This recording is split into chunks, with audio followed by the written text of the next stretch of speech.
Hello everyone, I'm Metis Balaska, and welcome back to Arcadia Fallen. It's been a while since my last recording. There's a lot to update, but let's get back into the game right now.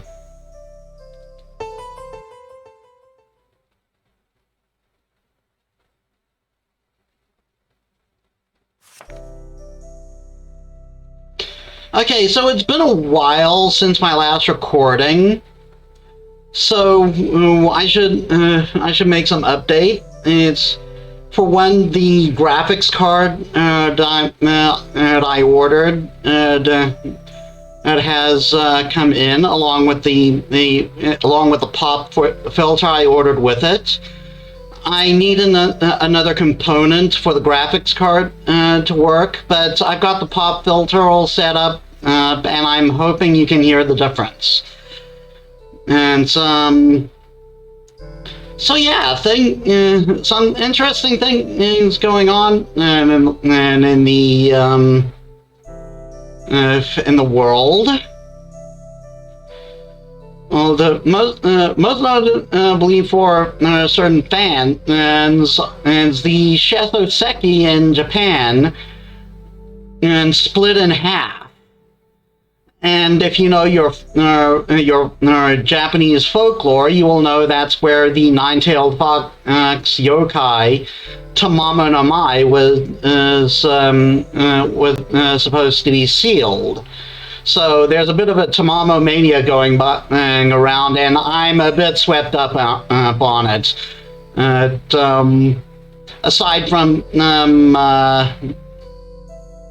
Aside from my own little projects, I'm also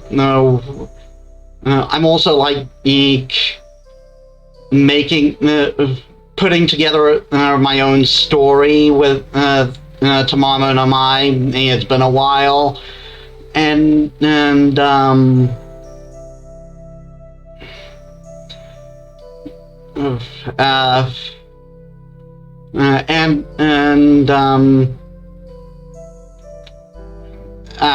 I lost my train of thought. Oh yeah, and I kind of want to Tamamo no Mai model, like not based on the Fate one, and as much as I love Fate, but I definitely want one based off of the version I'm working on. I might get to that in the middle of things. But yeah, I'm still going to keep the Let's Plays going, and hopefully when with the new graphics cards is set up, I can get I can further expand the repertoire of games I'm working on, as it were. But getting back into what we're doing now, I'd love to go and do more with Anne. But we've got something special waiting for us in the tavern with Michael. Oh, and heads up, this is actually my second attempt recording. Like, I messed up the first attempt really bad.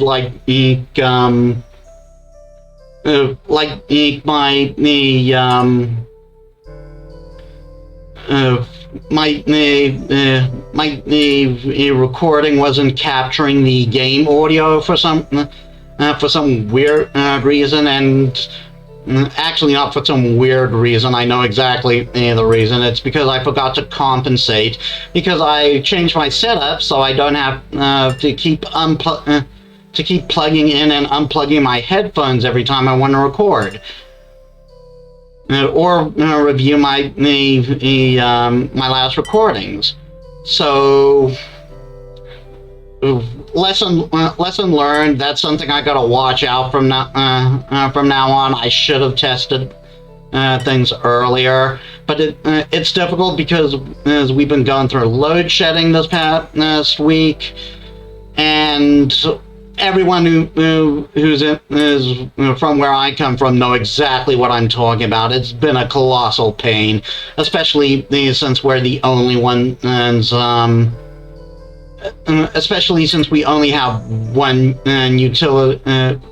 provider for our for that particular utility, and I'm pretty sure there's like only one provider per utility. Anyway, sounds like Michael's getting a bit impatient, so let's get going.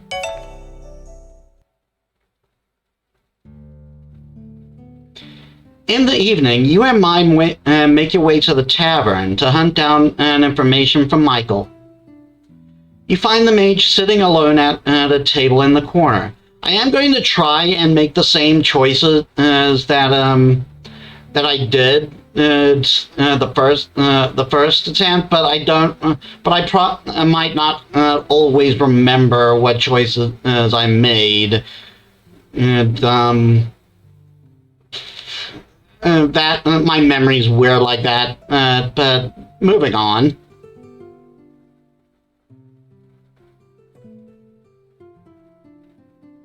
What's the plan? Okay, so we're here. What's the plan?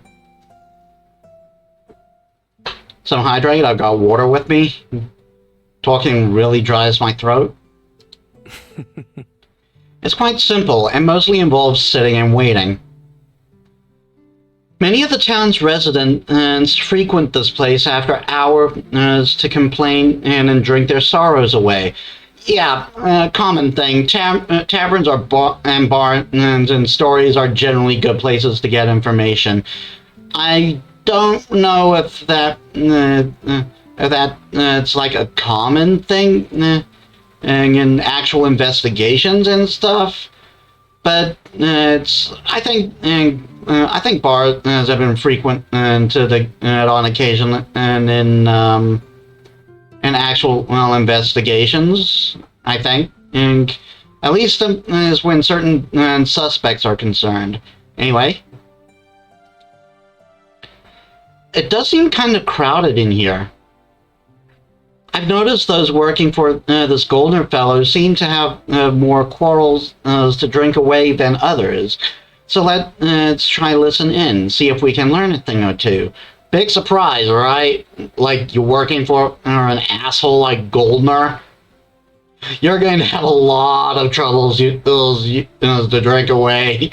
A lot of stuff you probably don't want to remember in the morning. Okay, romance. Great thinking. That's great. That's a great plan, Michael. Compliments, huh? Careful now. I might get used to those. Zillows 2.0. The mage pulls out a deck of cards and starts shuffling and with an easy smile. Yeah, so here's an interesting thing we're going to get into. This leads into a rather telltale scene. How about a friendly game while we wait? You want to play cards now? Careful, I'm quite good. I suppose there's no harm. I see. I suppose there's no harm in that. It'll probably make us blend in better. I agree. You're quite right. In fact, when you put it like that, it seems like the most rational thing to do, you know? And I'm sure you don't want to play for any other reason.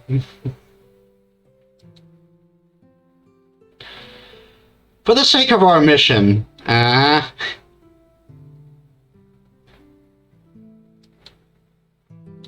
Michael deals the cards and Mime sits off to the side, watching you two curiously as you play.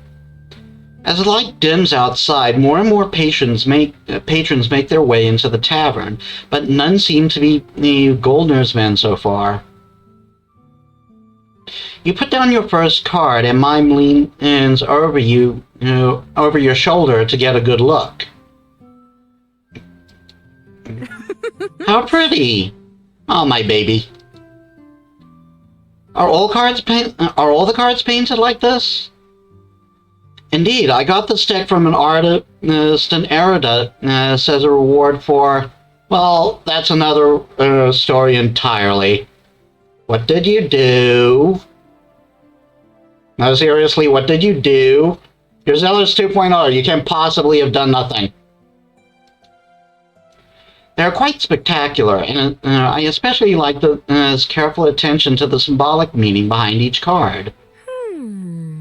Huh? There's a meaning to it?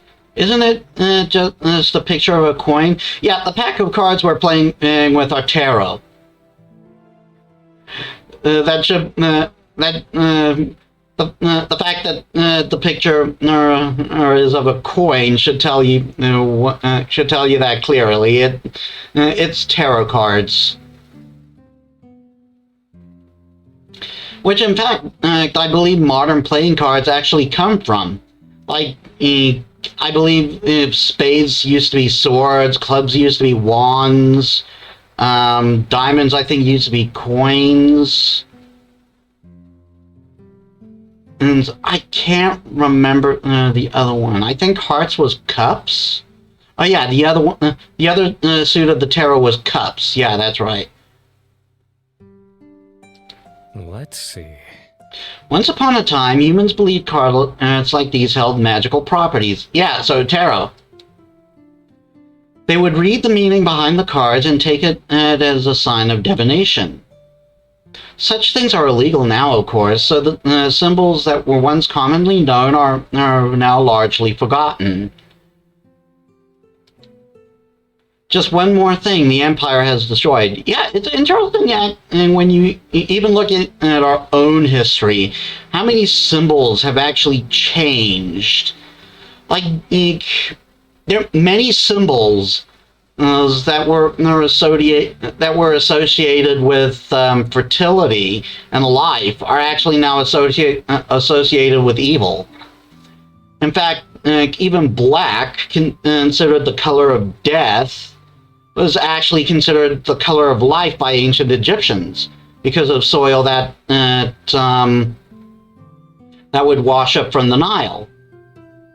It was that soil was like black in color, but it was that way because it was super fertile. So it was good for growing things. Not all humans are like that, though. I bet Metis knows some of the meanings. She's really smart, after all. I am the resident goddess of knowledge. My voice broke. Don't drag me into this. Also, I'm recording during the day as opposed to night, so I'm noticing my my model isn't half as berserk as it was in previous recordings. Thank you. That's very kind of you to say, Mime, but really, how many humans does Mime know? Like, we were, what, the very first person she knew, and she's only, like, known 6 in total, I believe. You're the best. Oh, my baby. I'm just being honest. You're the smartest human I know, after all. How many humans do you know, Mime? Case in point. That's beside the point. If you say so.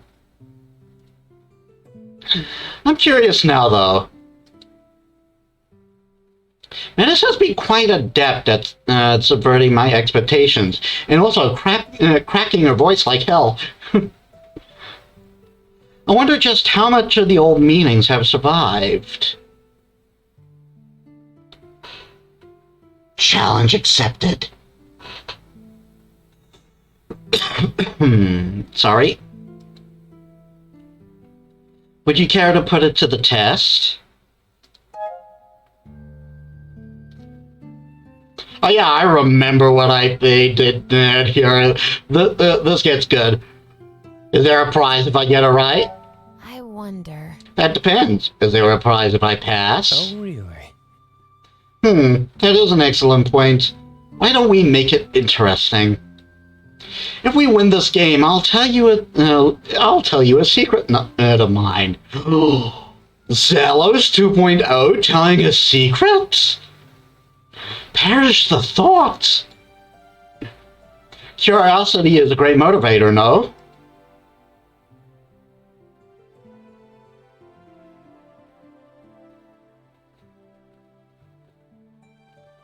Get ready to spill them beans! Prepare yourself, Michael. I'm going to make you spill all your secrets when we're done. Let's see. I don't believe the deck has that many cards, but very well, let's begin. I can be persuasive.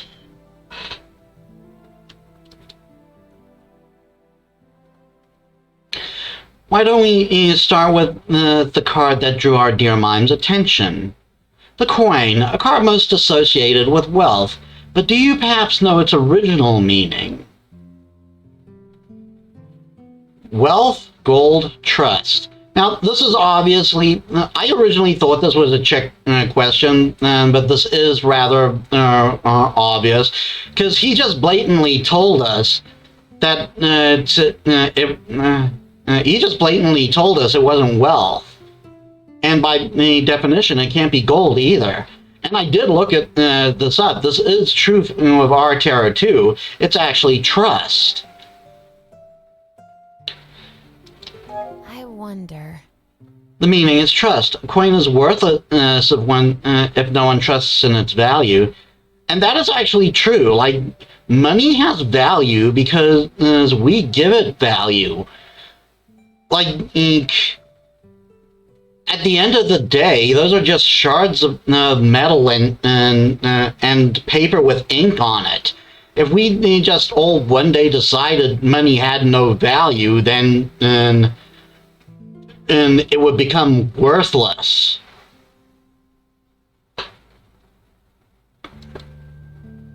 Ha! I'm surprised you knew that one. And didn't Google it. Which I totally didn't the first time. We put our trust in the fact that possessing one of these worthless discs will allow you to trade it in again. Blech. What was I reading there? Well, I wasn't too far off. Humans are quite fascinating, no? Michael shuffles the cards, then draws 3, putting 2 of them face up and the last one face down.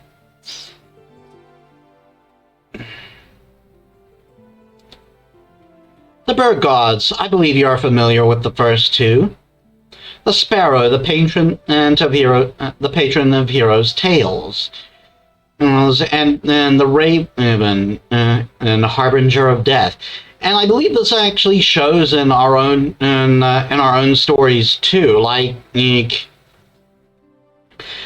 well, one, they mention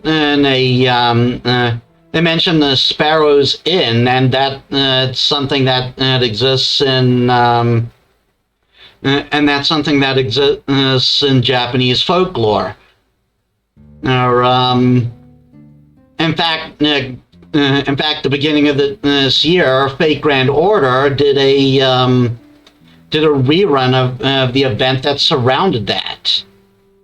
I don't know too much of the story behind it, so I don't know if heroes were exactly a selling point, but I know for a fact that Ellie is from the event that travelers who got lost around that vicinity would land up in the inn, and they would be treated as guests until they recovered and could leave. And the ravens, that comes from Norse mythology. Odin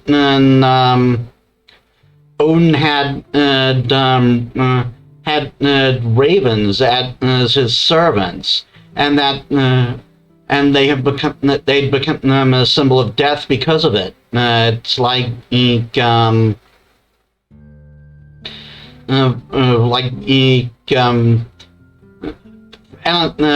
and it's been popularized in Edgar Allan Poe's famous poem, The Raven. At least I think that's what it was called, wasn't it? These brothers have a third sibling, do you know? Okay, this one you can get easily by association. And, Like, consider what the other two we were just presented are. The swan is too big to be part of that, to be one of the brothers, and the eagle is a bird of prey. Therefore, nightingale. Actually... It's the nightingale, isn't it? Sure thing. Correct answer.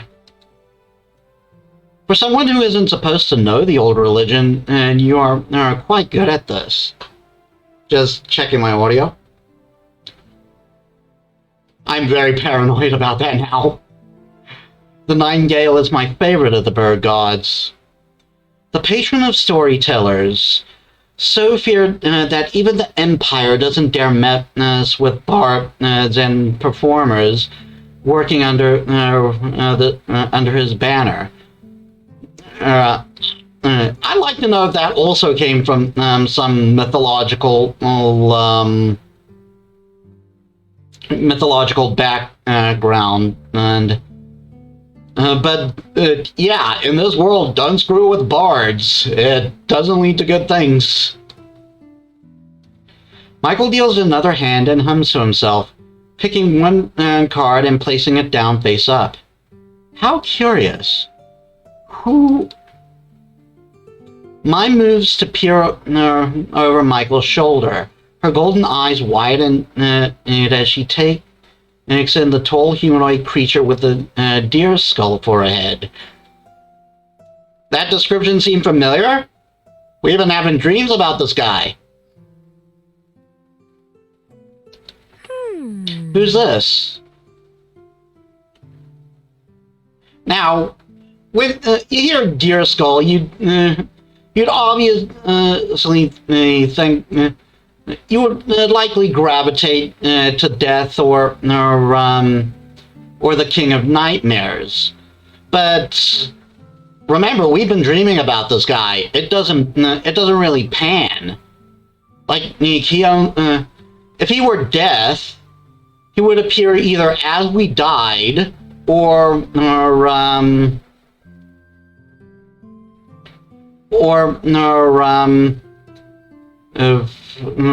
if as we're about to die.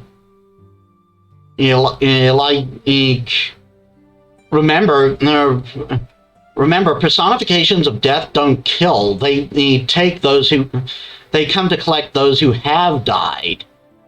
Sure, they have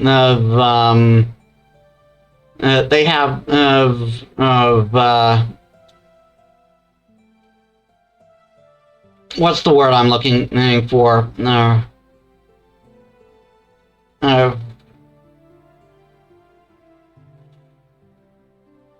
They have sovereignty over the dead, but they don't really kill anyone.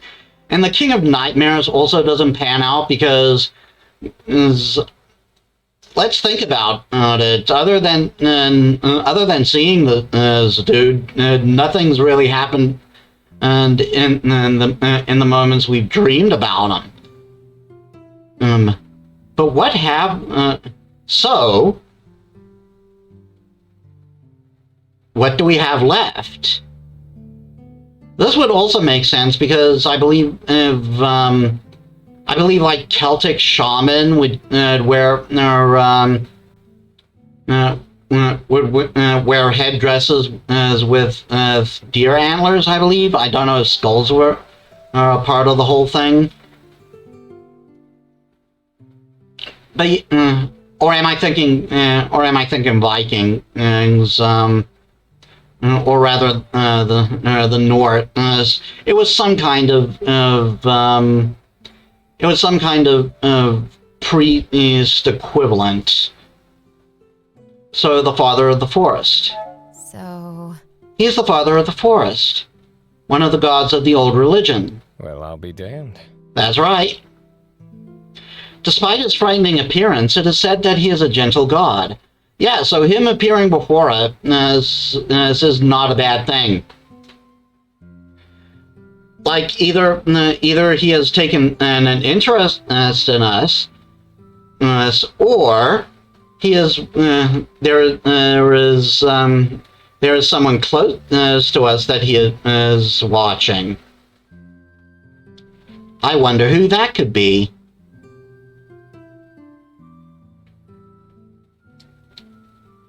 A steward of creatures in the woods. What is it, Mime? Do you like this card? You see, It's difficult to explain, but I just sort of feel sad. Bleh. But I just sort of feel sort of sad looking at this. But also happy? It's so strange. Here. Well, if you like it that much, you can keep it for now. You are probably never getting that back. Well, I'll be damned. Our game has concluded, after all, and I must admit defeat. You have proven to be quite proficient at this, Metis. Goddess of knowledge, don't mess with me. Well, you promised a secret. Interesting. That's right, I suppose I did. Which one should to pick, though? I never learned how to whistle. come on. What? That's not a secret. It is if you never told anyone.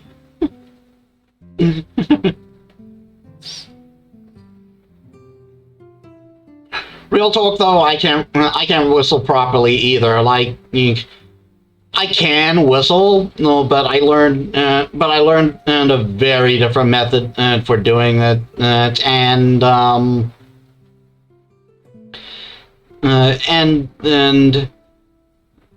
because of that, I can't like whistle loudly or anything, but because of that, I can make a very interesting sound. I'll show it to you at some point, or rather, I'll actually do it at some point. It depends. Like, would you guys actually want that? Just one of my dumb parlor tricks that I never actually do anymore. It is to me. I'm quite embarrassed about this revelation. Can you see me blushing? Oh yes, he's totally blushing. Someone without shame can't blush. Ouch. Nicely said, Mime. Well, I still had fun. Secret or not, I still had fun playing. Interesting. It was very insightful. I do enjoy having my expectations subverted. Michael's eyes float to the door, and his lips draw up into a smirk. This has been a pleasant distraction, but I believe our quarry just arrived. We should listen in. Michael motioned subtly as the booth behind you is filled with three burly guys, each with a tankard of ale. Oh yeah, another reason why my previous attempt messed up.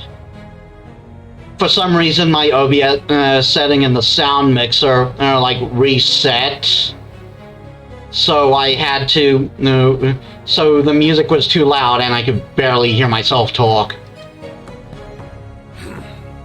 I can't believe the boss had us act as delivery men. I thought we were supposed to do guard duty, not heavy lifting. Well, you can't expect those scrawny mages to pull their weight. They pull their weight all the goddamn time for your convenience. I'm getting a bad feeling about using magic like that, even if it is from the capital. What if the safe is haunted with some kind of witch magic? It's a magical item, of course it's magical. Jeez. What? Really? I suppose it's not our problem, since the boss isn't letting anyone into that precious office of his. Ooh! A magical safe in his personal quarters that he doesn't let anyone enter. I wonder if something special is there. I wonder just what kind of stuff he's going to hide in that safe if he is resorting to using a magical one to keep it locked away. It's certainly something he doesn't want people to find out at any cost.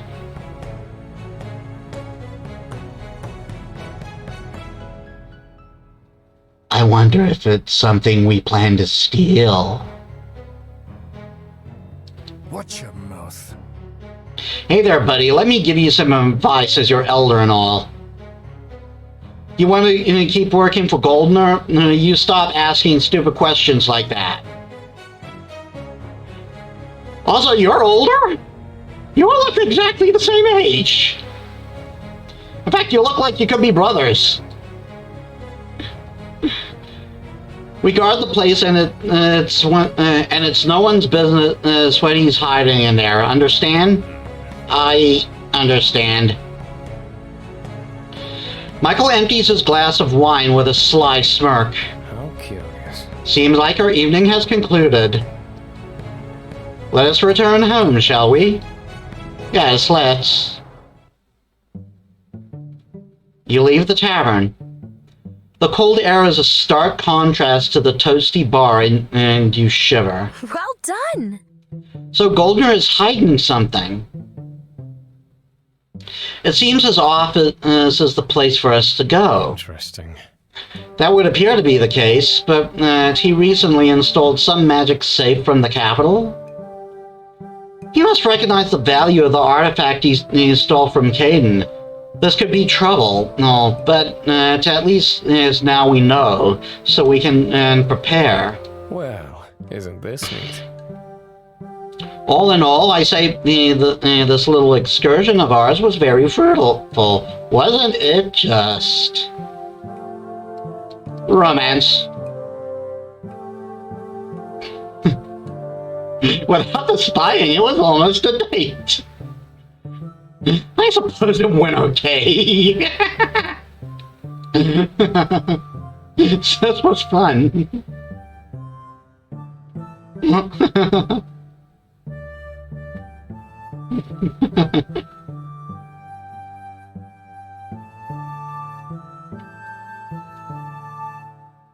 I kind of want to joke about this. You know, if we took away the spy element, this would almost have been a pleasant night out. And a hydrated one. Oh, really? I happen to have a weakness for dates with a bit of a dangerous tension, so to say. Okay, how many dates have tried to kill you? And was one of them a dragon by any chance? So let's do this again sometime, no? Here you are, Mime. This is a sweet roll? But why?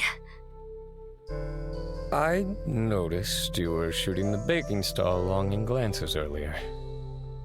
Given you can't actually reveal yourself, I figured I could swipe it for you.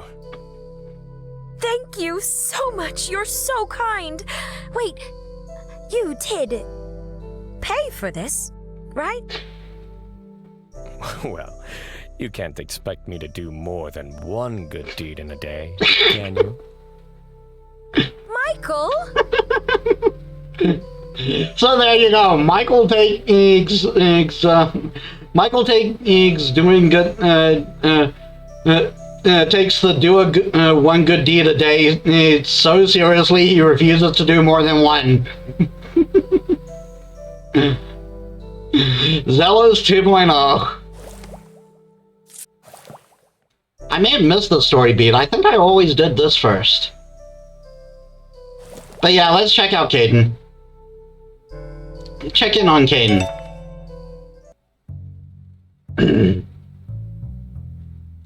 You can't find Caden anywhere in the shop. Instead, you run into Elizabeth near the storage room, looking troubled. Welcome back. Ah, Metis, there you are. Do you have a moment? I just forced our newest guest back into bed so he could rest properly. He was exhausted even if he had it well. I can imagine, like, probably just hearing Goldner talk is enough to drain the spirit out of you. and be physically painful. It's clear his stay at Goldner's mansion was far from pleasant, and his run-in with Ronan wasn't much better. I don't know, like, yes, Ronan is a demon right now, but on the other hand, Goldner. I have the recipe ready for a potion that might help him recover faster. Can you be a dear and go make it for me and give it to him? Yeah, the taste will scare him off. Jesus, what does healing potion taste like? That Goldner.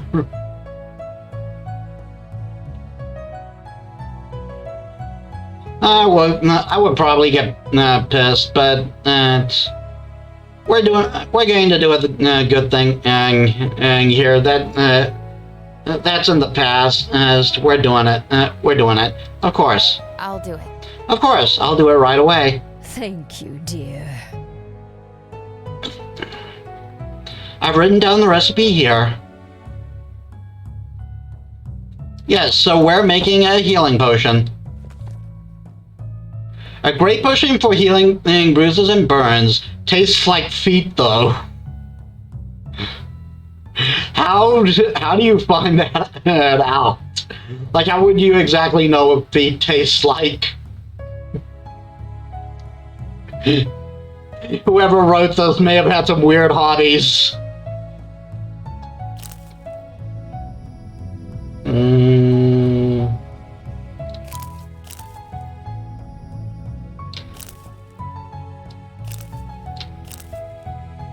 Next. And there we go. How did it go? Continue. You make a potion for Caden. You enter the storage room that has been hastily rearranged into an extra guest room. And notice how, this is again more of that attention to detail that I keep talking about. Now we're all in shadow, signifying it's dark, even though we can clearly see the background.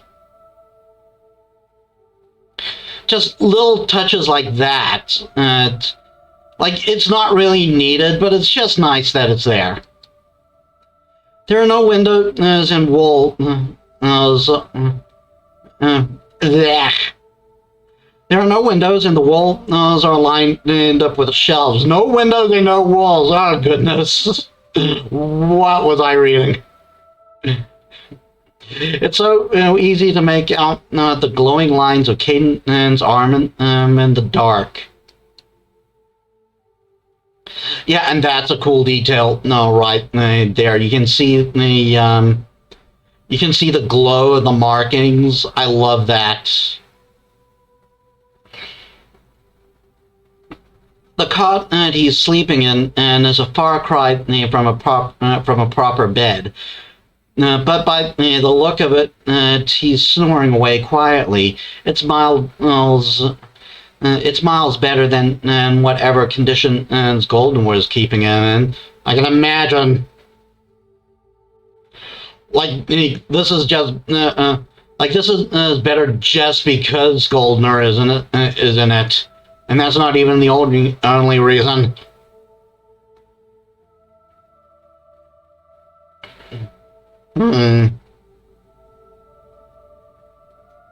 I'll do what I do when I make my mom tea on the weekends. I try not to wake her up. You sneak quietly into the room and move to put the potion by a shelf near his head, when a hand suddenly shoots out and grabs yours. What the? Who are? Caden sits up disoriented, his iron grip on your wrist not loosening. Are you okay? You ignore the sting in your wrist and you lean in closer to observe him. Are you okay? Hey, are you okay there? You shouldn't get up so quickly. You'll just hurt yourself. Your gentle tone seems to calm the disoriented patient some, and you sigh in relief when he loosens his grip on your wrist. Like, yeah, number one, a way to tell you're not it's in Goldner's place. Someone's actually being nice to you.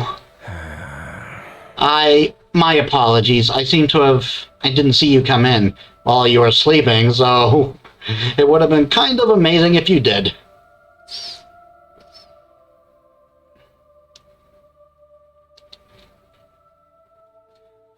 I'm just still not used to you people being so dark.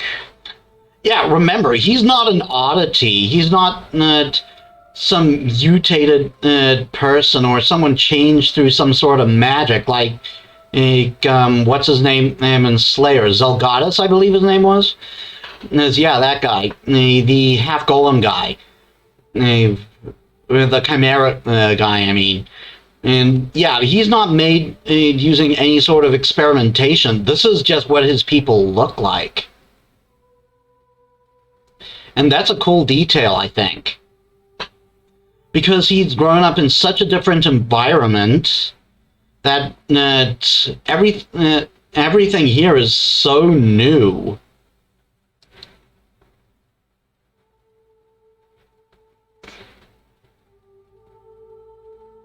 I guess we look weird to you.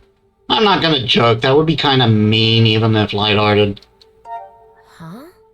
Huh? I guess that makes sense. We probably look pretty outlandish to you. Sorry, I didn't mean to offend you. Are you offended? This is all so confusing. How do you properly communicate like this? Usually with more light. We suck at it too. That is true. Like how bad have things gotten because of things like miscommunication?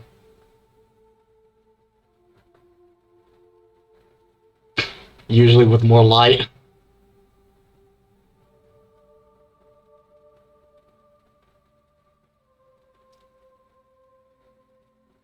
You know what? I'm actually going to joke. It's actually kind of topical since, yeah, we've been dealing with load shedding, and most of our time slot have actually been at night. You see... We don't usually have full conversations in the dark like this, which helps. Huh? That actually makes a lot of sense.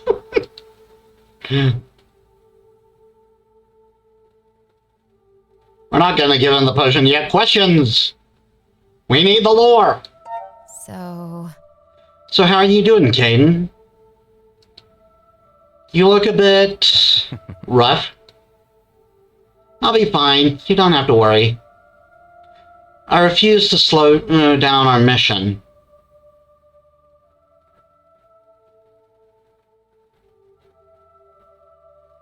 Slow down? About that... You gotta slow down a bit there. You'll make the rest of us look lazy. What? What I was going for was slow down. You're not exactly in any condition to do anything right now. I suppose I should lay off the jokes until you've recovered. Your markings? Yep, world building time. Tell me about... I've never met an Outlander before. These markings of yours, just what are they? The markings are veins of magic that run through my body. That is so cool. I kind of wish that sort of thing happened with us. Think about it. You can be your own nightlight.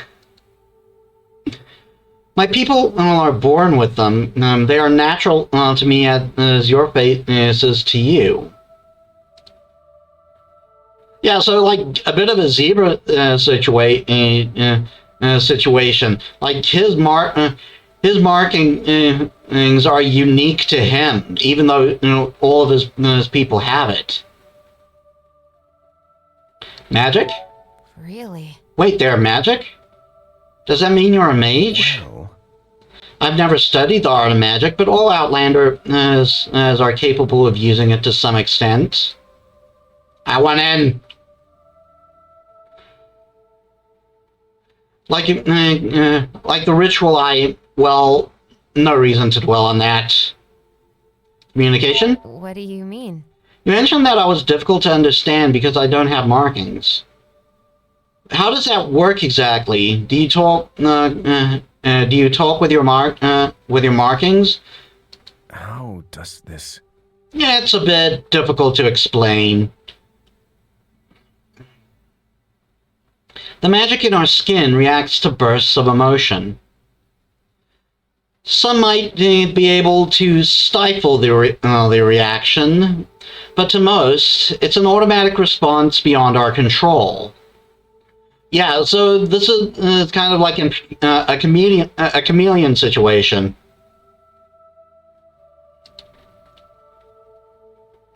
These visible cues, therefore, give a clear indication of the Outlander's state of mind.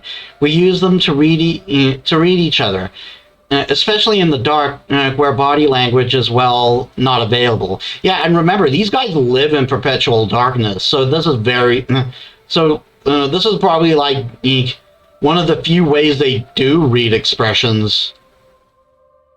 Okay, change subject. Give him potion. So... I brought you a potion to help you recover faster. You hand over the potion to Caden and observe the thick liquid curiously. And he observes the thick liquid curiously. God damn! I'm ruining context. You're an alchemist? How curious. I've never seen alchemy used in practice before. Warning, it tastes real bad.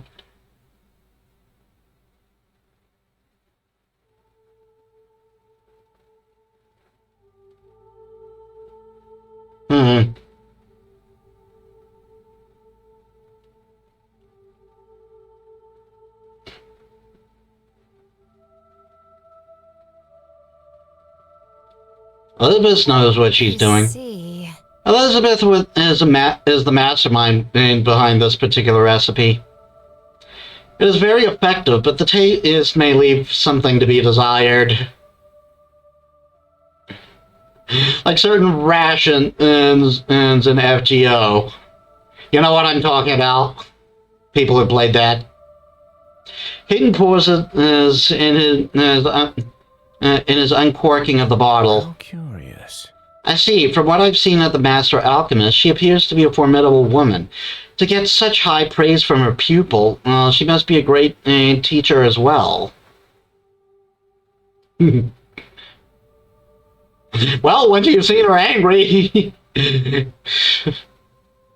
I'll take this later, then. Oh no, you need to take your medicine, dude. Thank you for the potion and for talking to me. Between you and Elizabeth's watchful eyes, I'm sure I'll be back in good spirits before we make our attempt at getting the artifact back. Just don't make us chain you to the bed. Romance. And yes, I did romance Caden and in my previous playthrough.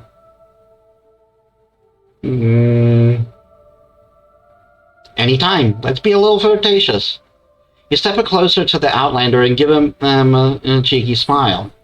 Anytime, Caden, and I mean quite literally.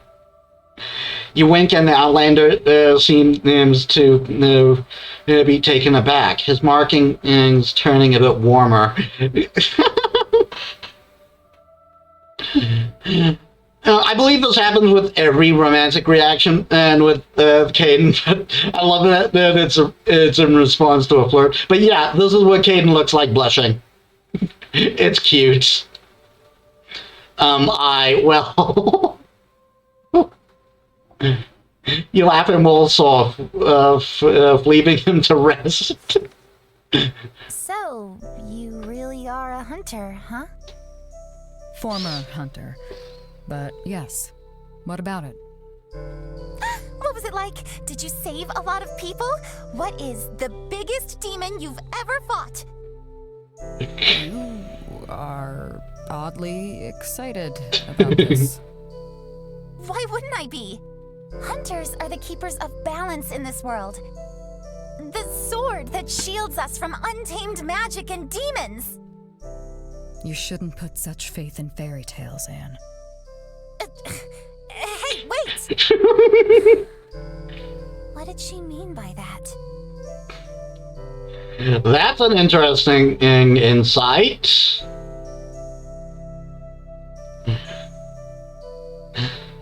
Yeah, so Victoria has a fan. She's not having it one bit.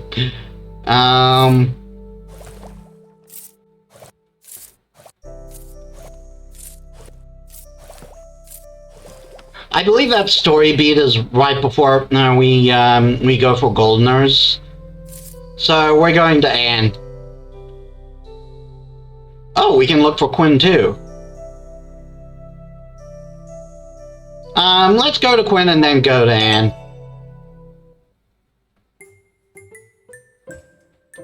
Quinn's flower shop is warm and pleasant. The scent of fresh flowers indicates that a new shipment might have arrived. And that means more ingredients for us, which means more alchemy puzzles. You are, however, not the only one in the shop. You recognize the guard from yesterday, talking with Quinn and at the counter. Yeah, so I'm assuming because we didn't we used a normal sleep draft instead of an eternal sleep. This is happening, and I actually quite like the scene, to be honest. Just watch. Here you go. These flowers will be sure to make your fiancé smile. Aw, he has a fiancé. I'm glad. I know they will. It's been a while since I brought her any, after all. Thank you, honestly. Listen, I'm not good at this, but I realized last night that I let some baseless rumors get to me, and I want to apologize. I wonder if our sleeping drought helped with that a little. Like, obviously, beating Roman helped, because it lessened the demon's influence on him. But I wonder if, that sleeping calmed down whatever feelings he was having at the time, and allowed him to think clearly when he woke up. I don't think it's particularly answered, but I kind of like that it's not in that sense. And it's the you get the basics of it. He's reflected on what he's reflected on his behavior, and he's sorry for it, like actually sorry. But oh dear, there's no need for that. You see. But there is, though. I might not have said it to your face, but I've thought some pretty horrible things, and I don't know what came over me. There's no excuse. I'm sorry. And see, this is a nice thing right here. Now, yes, I've been harping on bigotry for a long time, but here's the thing. Some bigots are not bigots because they're because they just hate someone for being who they are. Sometimes it's just like they've heard things and they believe it, and that leads to bigoted views. And even if you have been raised with those beliefs, if you're open-minded enough, you can you can learn the different you can learn different things. You can learn and become better. You can change your mind and become an overall better person. And I think that's a good quality. That's a good sign right there. So yeah, like, and we know for a fact that Quinn has been nothing but nice to this guy. Like, there's no way they've ever. We know for a fact. We know from experience that Quinn is a very kind and patient person, and I like that. So he's actually taken that to heart. And he's like, hey, it's all actually so different than what we've been led to believe. So because of that, but because I chose to believe that, I've been very much a jerk. So I'm going to rectify that. I'm going to apologize, even though I haven't really done anything, and I'm going to improve my standing with this person.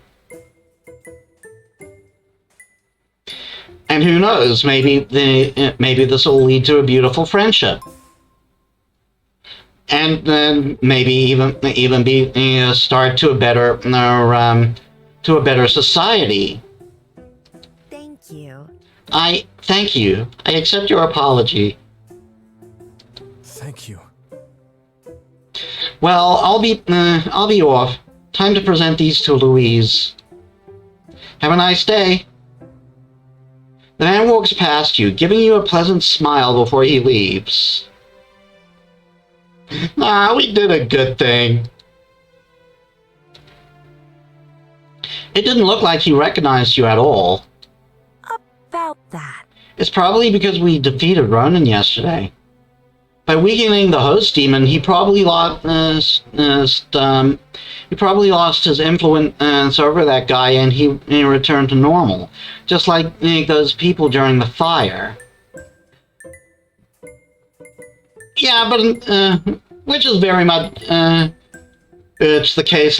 Which is very much likely the case is like I've said, but I'd like to believe that because he got some sleep, he was able, and without that extra influence driving him, he was able to like calm down, think rationally, and because of that he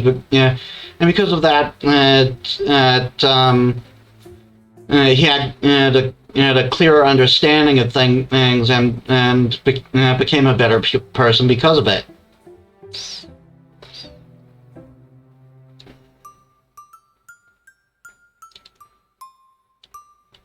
Go team! I'm glad. That's great. That's great. Maybe that means there's hope for Ronan yet? I wouldn't go that far just yet. There's quite the difference between being in a frenzy and actually being possessed. Yeah, that is a bit different, isn't it? Like, we don't even know the rules of possession in this world. Like, for all we know, there's no separating the two anymore, right? Like, we don't know if there's a time limit or whatever, but we know it's definitely hard. We know it's definitely harder. I mean, I know the answer to this, but I'm not telling. I'm going to leave things. I'm not going to spoil anything. This game's too good. We're exploring this together. And I want you to discover the things I've discovered as I've discovered them. I do agree it's good news, though. We did something good. Welcome back. Metis, welcome. How's your mission going? That man who bore flowers. About that. So that man who just left. Ah, yes. Quite sweet, wasn't he? I haven't had anyone come and apologize to my face like that before. Oh, how refreshing. Maybe there's hope for me in this village yet. Most certainly. Though personally, I think Quinn would be fine anywhere, but I think she really likes this place, and I think the nearby forest is like one of the reasons. She is a nature mage, after all. You let him off too easy. You're very kind, Quinn. You're so kind, Quinn. I'm glad to see it worked out. Thank you. Thank you, sweetheart. I'm quite happy with how it turned out as well. I'm not gonna lie, at first I was kind of hurt. He'd been one of my most loyal customers, after all. But if he's made an effort to better himself, and even came here to offer his apologies, well, then I want to support that. Yeah, that's a good mentality to have. Go you, Quinn. The world has enough hate in it already, and I've always found it exhausting to hold a grudge. Yeah, I know what you mean. Like, it actually takes so much energy, and it's so pointless. Yeah, I agree. It is exhausting. Like, real talk, I do tend to hold grudges a bit. But what I normally do is, like, mull it over in my head, and thinking around in circles around it enough times, and I just, like, calm down. Eventually, I'm... Unless I feel it's something I need to engage in, and my thought is, it's just not worth it. It'll only be bad for my own mental health, especially if they're not willing to listen. So yeah, I agree. Hate is exhausting. I'm glad. I agree. I wouldn't want to go around carrying that kind of grudge myself. Forgiveness is almost like a magic in its own right. It isn't much, but it is a thing that only you can control, and in that sense, it has power. I'm glad this turned out well. How's your testing going? Tell me about... Did you learn anything from the samples I brought? Ah, yes, I should have known you would ask about that.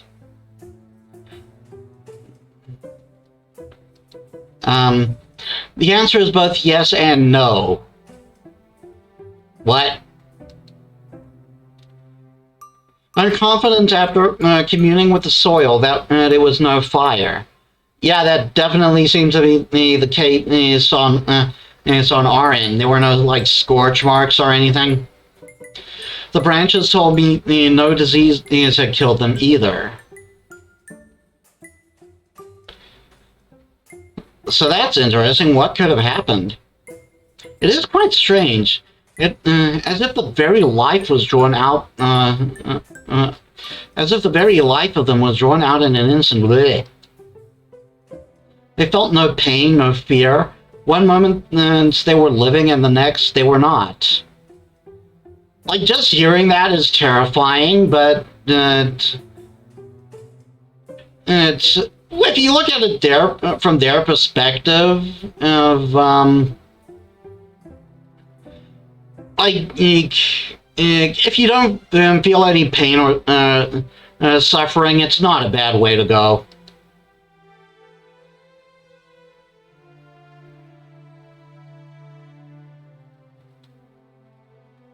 We must get to the bottom of this.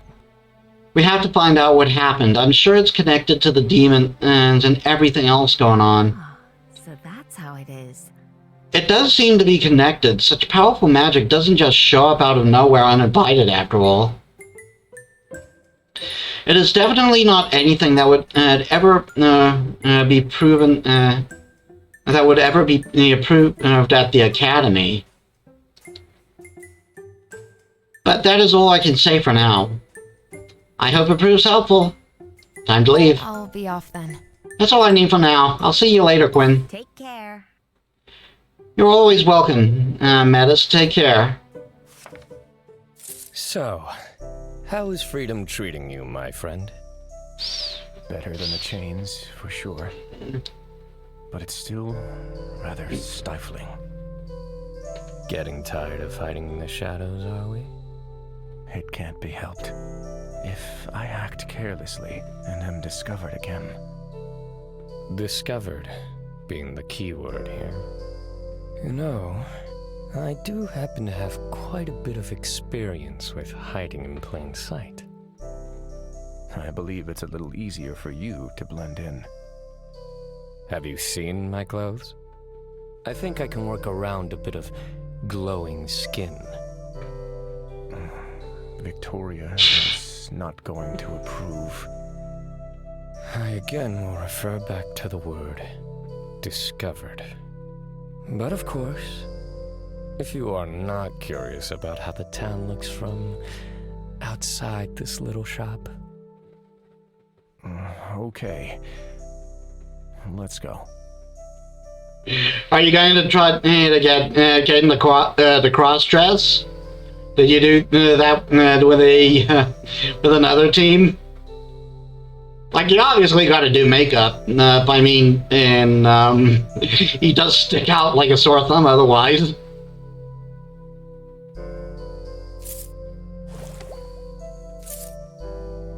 Honestly, I wouldn't be surprised if Zella's 2.0 and so had access to such makeup. Okay, I believe this is an important story beat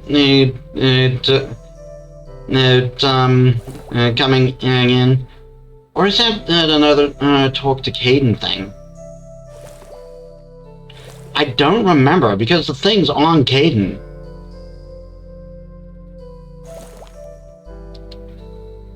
Yeah, we're talking to Caden. I think there's another scene with him.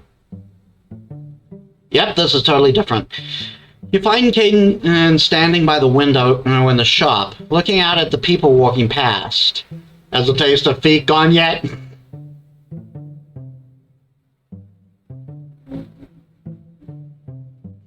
How are you feeling? Hi. Hey Caden, how are you doing? Thank you. I'm alive and grateful for that. But this is not how I imagined things would go when I left my home weeks ago. I'm still shocked, honestly, and that a problem this simple would be this difficult to solve. You call this simple? God damn, I'd hate to see complicated for you people.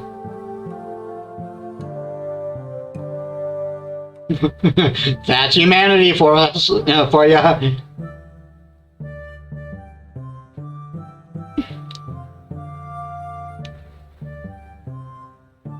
We just have to move forward. About that.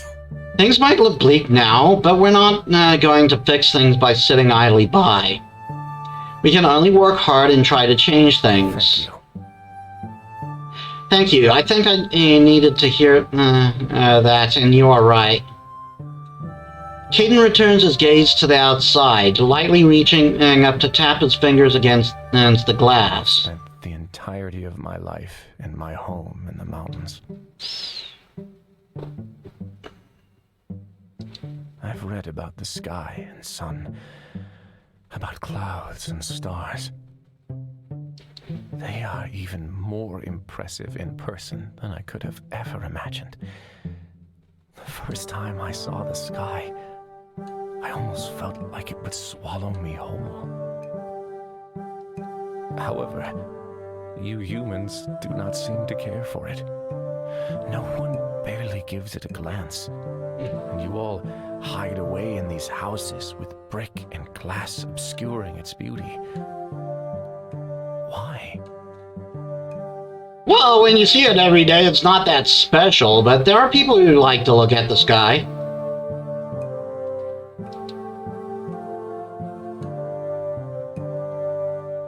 Like, mostly they'll do it to play a game of what does that cloud look like, but you get it. You get used to it. Wait till you see the rain. Yeah, that's probably not a common occurrence and where he lives. It's practical. Well, the short answer is that it's practical. Shelter is needed to stay safe. The world... mashing sentences here. The shelter is needed to stay safe. The world may be beautiful, but it's not without its challenges. Like the aforementioned rain, and one of the reasons shelters exist is environmental protection.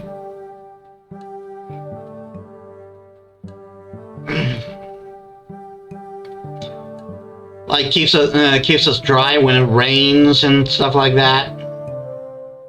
It can also protect us from the cold in winter.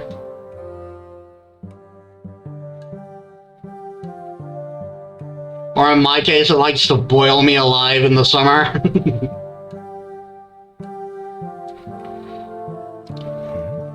That is true. That is true for anywhere, I suppose. I guess the novelty wears off when and this is the environment you grow up in. Perhaps you would feel the same were you to come to visit my home in the deep underground. If that's true, then the only way to experience this wonder is to travel to some place new.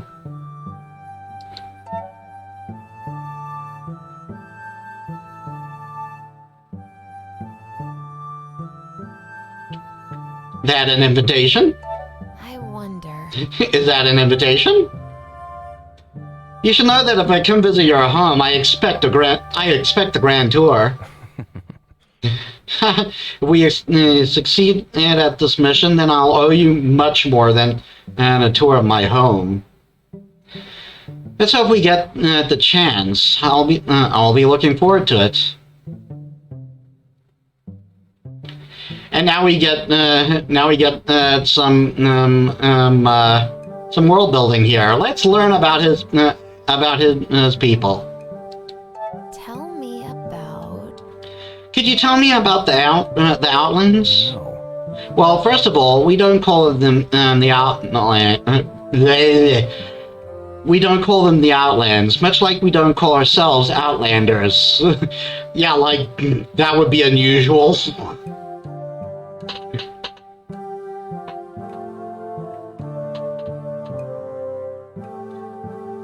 Like it would be,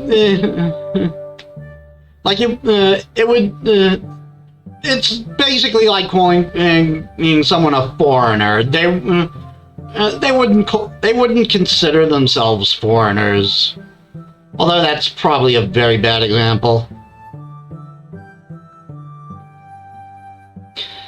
The mountain region to the west that we call home is called Drakeheim.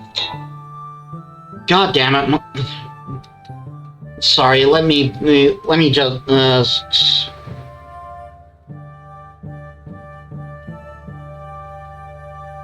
There! Enough Uber Eats! Stop trying to sell me stuff! The mountain region to the west that we call home is called Drakeheim. And home of the dragons. I like that name, not gonna lie. Drakeheim.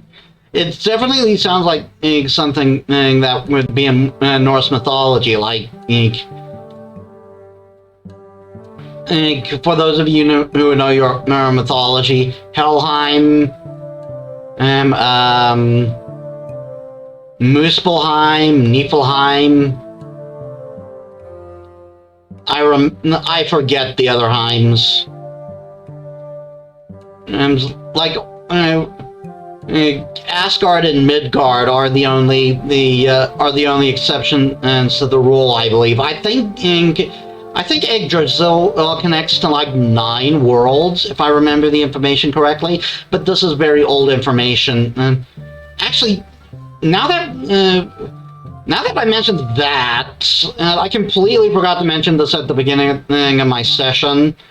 But yeah, there's also been a trailer for a new Valkyrie profile game. If anyone seen that,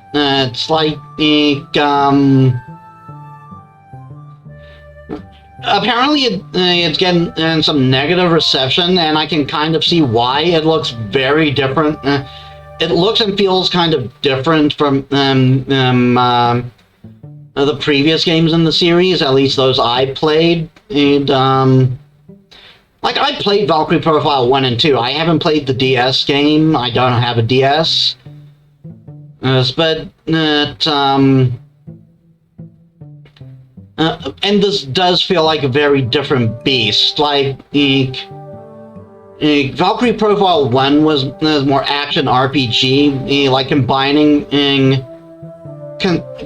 side-scrollers with a sort of turn-based RPG aspect, with each of your party members mapped to a different button.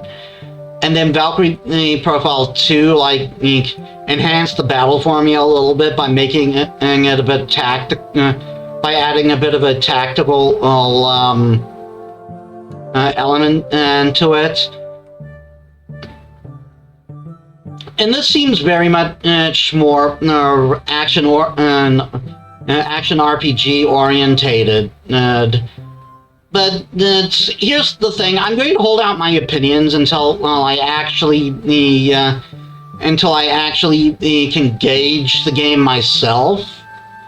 Because here's the thing: yes, it seems to be a very different beast, but different doesn't always mean bad. Like, I'll admit to enjoying the mobile game when I played it for a bit. Granted, the reason why I ended up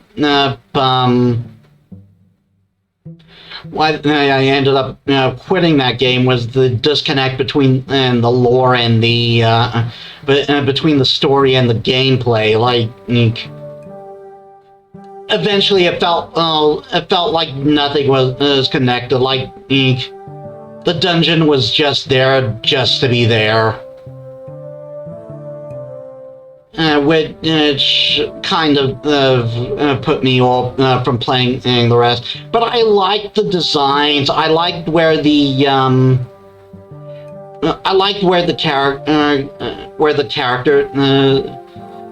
story was going.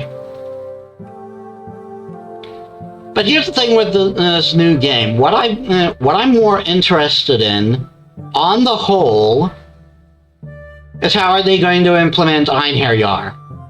Like, Einherjar is kind of a staple of the Valkyrie Profile series, and I loved how it was done in the original game. That your Einherjar were basically your party members, and you got a ton of them, and got to see their lives and how their lives ended. I'm not giving spoilers there. The whole thing about being on Einherjar is it's kind of a prerequisite to be dead. But with Valkyrie Profile 2, I was a little disappointed. Like, I was okay with it at first, but eventually I started to notice, like, this was probably a lack of space and lack of time and stuff like that, but the backstories of the Einherjar was just relegated to text and in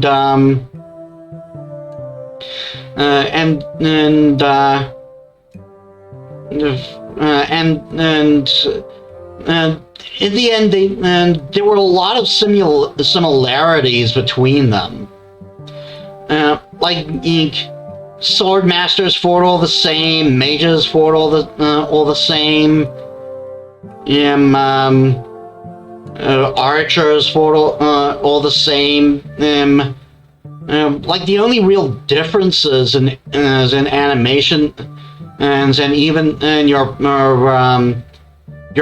purification and attacks, like basically the equivalent of a limit break, was in your main party members, and that's a bit disappointing because, well, number one, you can't get every Einherjar in the game, and like everyone you find, you've got a certain chance getting one or the other. And I believe some of the chances were ridiculously low.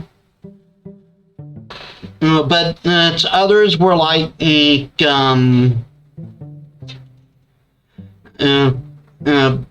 but it's like with Einherjar,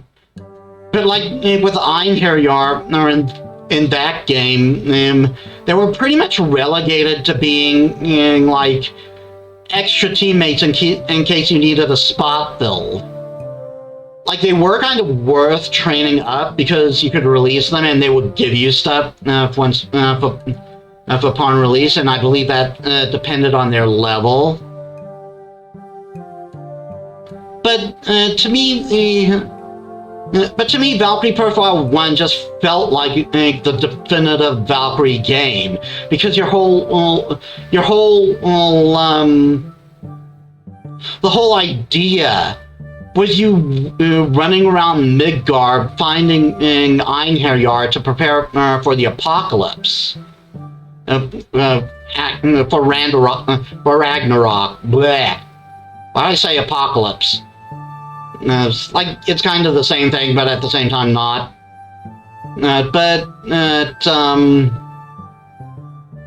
And because of that, they consisted of your characters, and you had to choose who to send and to who was the best to send and to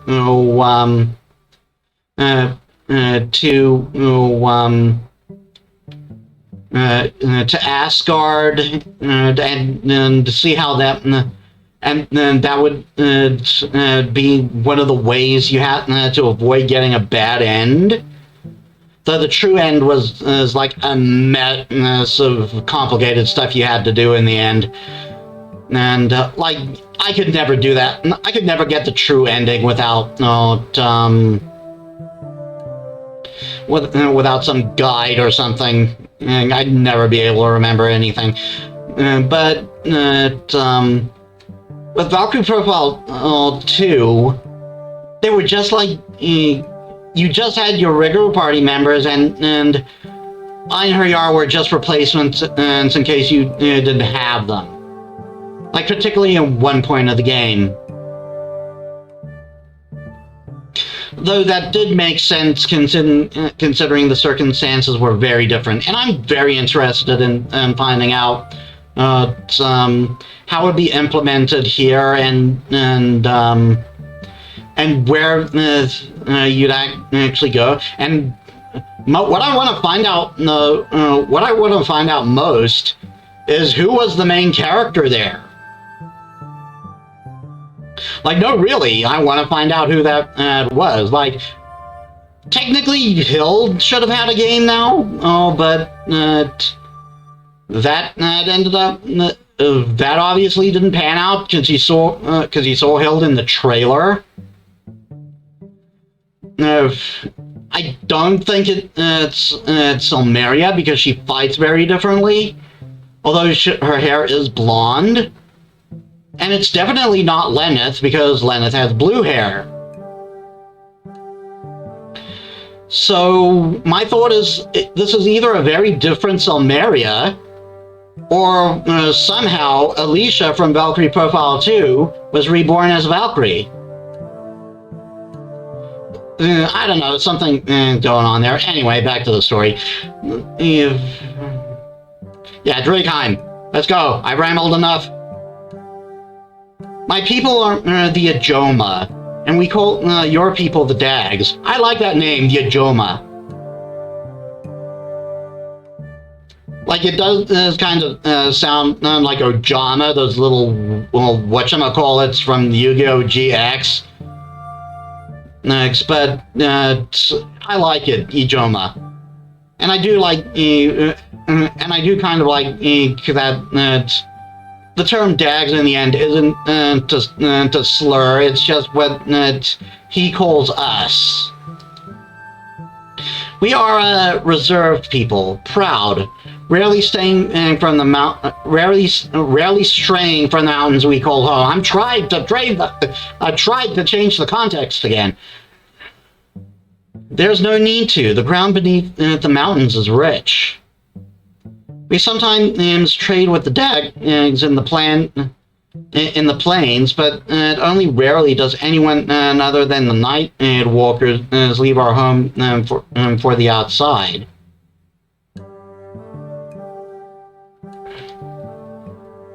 Give me a second. The downside of me having a 2-liter bottle of water with me throughout the recording session, and eventually my body's just going to be like, hey, stupid, go use go heed the call of nature. The dags? What do you mean? You call it you call it dags. What do you mean? Actually. What does that mean? Some believe it's an abbreviation of day people. Makes sense, we walk around in the day.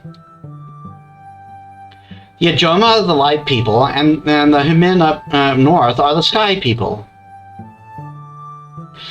All three are people, or humans, which makes it rather confusing to us when you dags use human to refer to yourself. Yeah, there you go. He's not some kind of otherworldly race. He's not like an elf or a dwarf, or probably, as some of you are thinking, a drow, if you were thinking D&D. He is human. It's just that because it's just because his people have long lived in a different environment, and they evolved to adapt to that environment, which resulted in this. And their society got built around that. So basically, this is pretty much an ethnic character.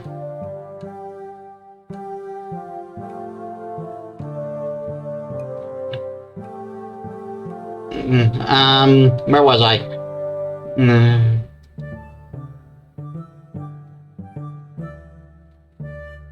How can we all be human? I mean, come on. It's not that hard to imagine. How can we all be human, though, when we're different races? That is a bit of a, that is a bit of a standpoint, and that's problematic.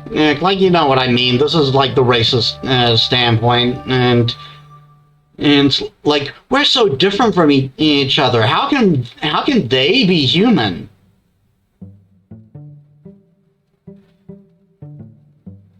And that's where problems begin. Actually, it's also only the dags who believe that. Nice response.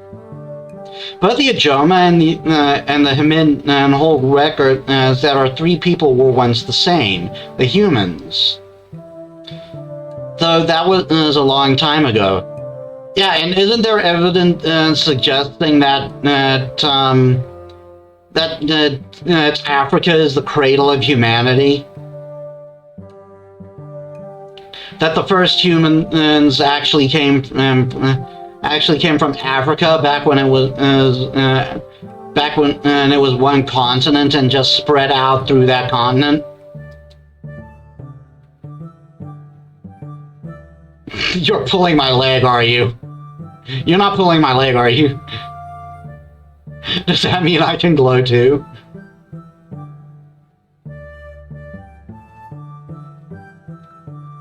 I mean, technically I can. I kind of want to throw it out there just to see his response. Really? Does that mean I can learn to glow as well? What? No! His face. Just like that, a dream is crushed. The more time I spend among your people, the more I realize our two societies look at the world differently. It's unsettling. That is something that's such a clear fact to me. It's unsettling that something that's such a clear fact to me isn't so for so many. And he's just keeping that face. The men? Who are the men? I doubt you've ever met one, if you have. There are people living in the mountains far to the north. I wonder if they're like the equivalent of Norsemen. Just throwing out a theory. I don't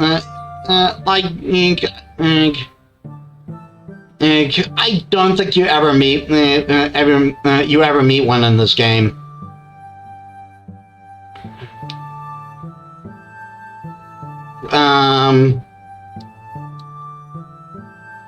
They used to travel a lot, trading with the old Dag kingdoms.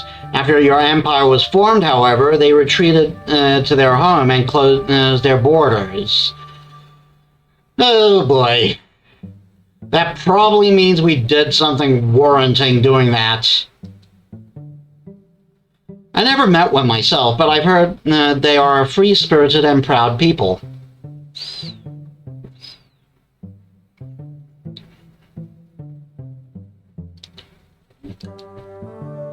Some even say they grew wings so they could fly among the eagles, but it's hard to tell if that's true or just an exaggeration. Wow. So they may have wings, but we've met so few that we don't know.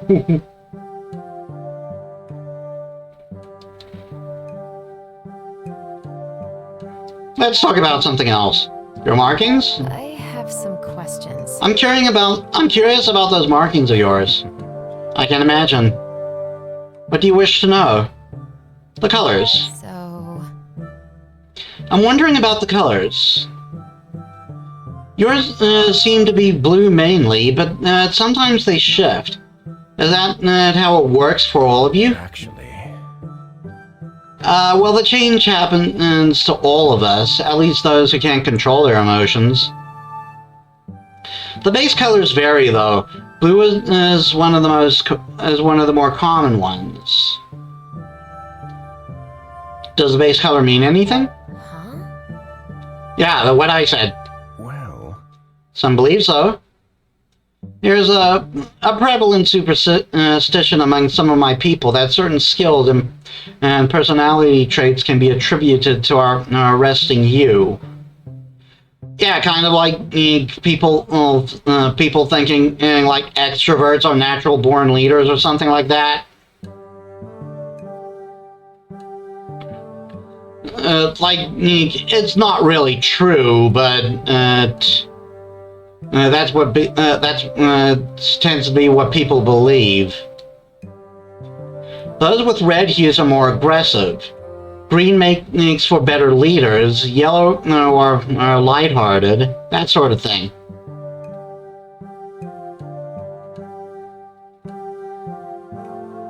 Missed opportunity. If they said that was blue, I could have made a Turtles joke. You know what I mean?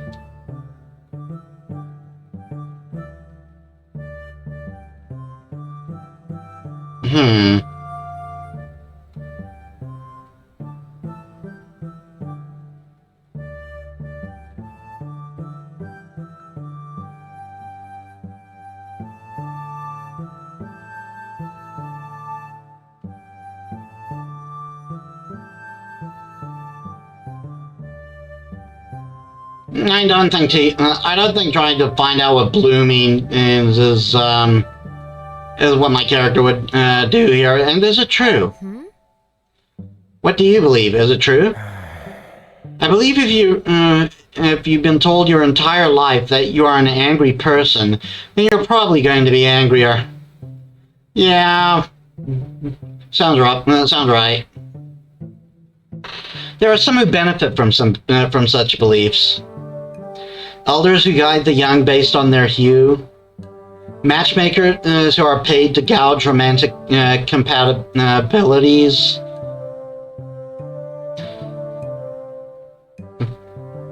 Yeah, so anyone know their sign?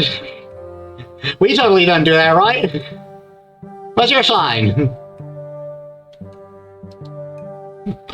I suppose some people just yearn to be told that they're who they are by someone else. Yeah, I was actually kind of like that in the beginning. I've changed since then, and I've determined that only I can determine who I am. But, yeah, I used to believe that sort of stuff. Change subject. Let's get back to work. Be off then. We should go. I'll be here if you Okay. need me. Okay, I'll see you later then. You are rather expressive compared to the other Outlanders I've met, Caden.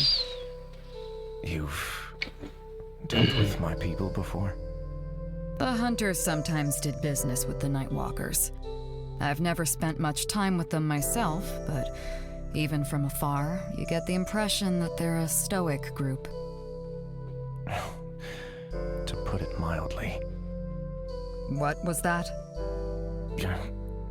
Nothing. My, what interesting topsider architecture. I'll just go take a look at that. What in the world? Oh, Victoria. Yeah, and that's the end of the chapter story beat. So let's visit Anne.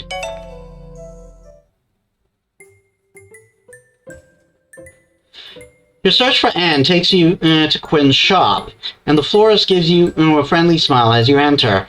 Hey, I'm here again! Hey there, you two. Hey there, Metis Mime. Welcome back. Anne mentioned you would be dropping by. She's in the back. Just be careful where you step in there, okay? What did she do? Right. That sounds kind of ominous.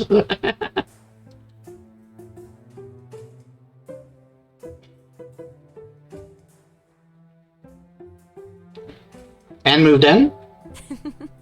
I take it Anne has made herself at home? We've rearranged one of the storerooms so she can use it as her workshop while she is here. Apparently it's customary in this world to use storerooms as spare bedrooms. She's done an impressive job, but I tend to get a bit nervous around Tinker Magic. Too many sparks and moving parts. Things probably they tend to get set on fire too. Anyway, you should take a look for yourself. Let's go. Right, excuse us. Curiosity and dread settle in your stomach as you make it into the back and enter into what was a storeroom, now transformed into a makeshift workshop. Weird bits and pieces of tools and gadgets are scattered about everywhere, and a huge stack of books is towering ominously in the corner. Not that many tools scattered around, really. Like, most of them seem neatly arranged. In the middle of it all, scribbling away, sits Anne, not looking up from her notes even as you enter. Ah, you two. Glad you could make it. Romance.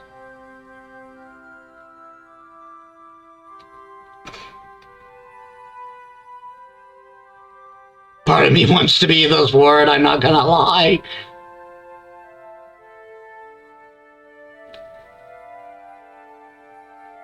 Now we're still going to go with the birds of a feather angle. That's amazing. Wow, Anne, this place looks amazing. How did you get all this equipment? Thank you. The Academy provides promising students with research stipends, and I had all this prepared and shipped here before I left. So she was going to never leave the mines, but she had her stuff sent here just in case. Also, stipends. That's a word that I don't tend to hear too often. It isn't nearly as impressive as a proper research facility as the proper research facility I'll have access to once I become a professor, but it will do nicely for now. She closes her notes with a snap and hops over to you, eyes glinting with anticipation. Have a look at that locket. Romance.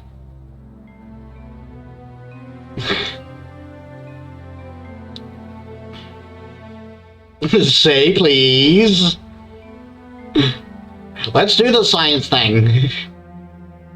Though that sounds like someone pretending to know science. Okay. Here you are. I'm excited to see what you can find out. This is amazing. Thank you. I'm confident this will be great. You hand the locket to Anne, who makes a muffled sound of excitement as she looks it over, forgetting all about Mime as she rushes over to her desk. Anne brings out some different tools and begins poking and prodding away at the locket. She's so deeply focused, she doesn't seem to register you at all. This looks like it might take a while. Should we sit down? You find an empty space somewhere on the floor and sit down to wait. Mine makes a game out of stacking books for a while before she dozes off against the pile, leaving you to watch Anne in silence. Aw, my baby! And there's that look again. Her face is scrunched up cutely in thought, and you notice she taps her foot lightly when she writes. But stops when she falls even deeper into thought. I have a similar habit, actually. Apparently, I inherited it from my dad. I have this habit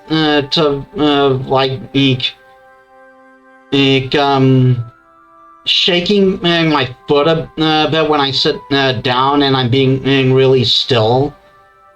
I used to annoy a lot of my classmates, but that was one way I could keep focus, and it was kind of relaxing to me. My mom does not understand it. And my older sister does it too, actually. When she tinkers with the locket, her hands move swiftly and efficiently. It's almost uncanny just how precisely she moves. Maybe that's what Tinker Magic looks like. And that little circle. I'm a genius. After what's been almost an hour of silence, the mage finally puts down on her tools, stretching her arms above her head with a grin. Okay, I think I've got it. Huh? What? We got what, huh? Mime wakes up with a start, blushing as she rubs sleep from her eyes. Checking the recording again. Oh, sorry, I am really paranoid. Mime awakes with a start, blushing as she rubs the sleep from her eyes. What have you got? That's great. That's amazing. What exactly have you got? This is indeed a spirit locket similar to the ones used in the past. No one uses them anymore since they run on energy of spirits, which is taboo. Oh. Also, there kind of aren't a lot of us left. Yeah, this is something of the old magic I do kind of agree with. Like, that's it's cruel, and that's putting it lightly. Like, it's the equivalent of humans being used as batteries in the Matrix. The demons you have collected aren't as much sealed away as they are simply absorbed into the locket's power source. Oh god, we are doing the Matrix thing. This means every demon you collect has in fact added to the total power of the locket. Quite fascinating.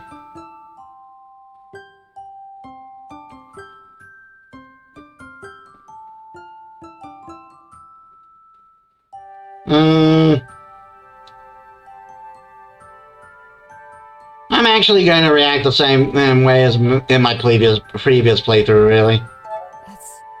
Wait, so I'm using these demons as some kind of fuel? I'm not really sure how I feel about that. Yeah, I mean, those guys were kind of mean, but that still feels wrong. Actually... As far as I can see, you haven't actually tapped into the locket's potential yet. You have been using a completely different power source.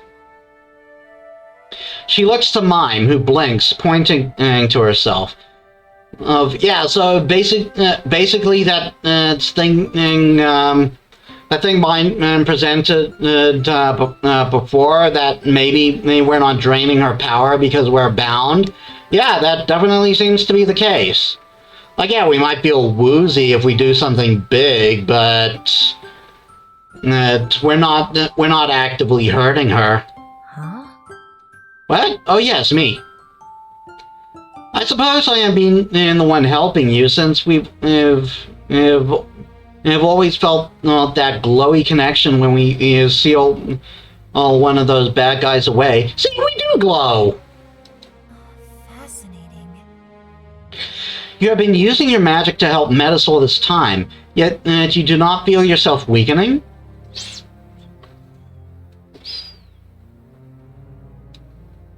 I might as well finish it.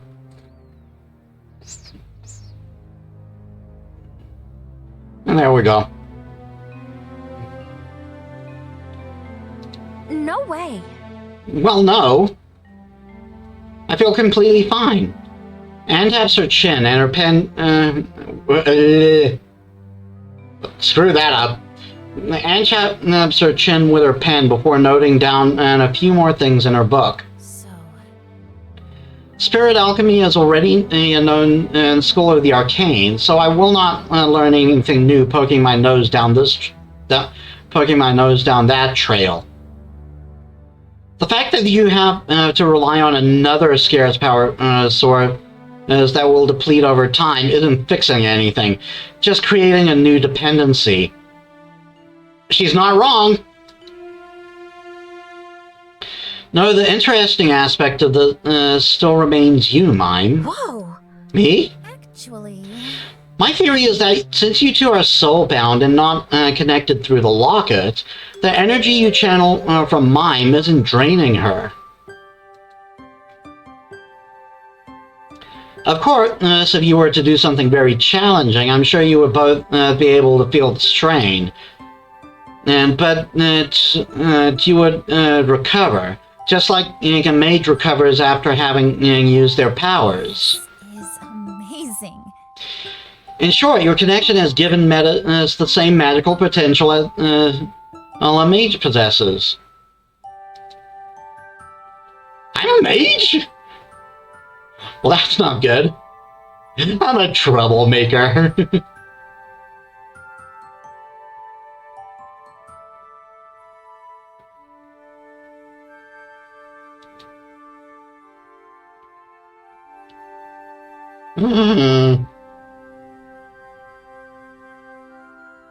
Well, technically I am. Just when I thought you couldn't possibly get into any more trouble. Yikes! We really have to find a way for us to get unbound again. Do realize. Well, I wouldn't recommend that now, since we still need you two to be connected to seal away the demons we'll undoubtedly come across. Spirit magic, soul binding, creating mages. These all scream taboo, but I must admit, Finding a way to equip non-mages with magical potential would really change how we all think about magic. If magical items didn't need a power source, but people themselves could just power them on their own. Such a discovery, even if not put into practice, would be quite an achievement. Enough to grant me my title for sure. And perhaps grant some change of perspective? Hmm?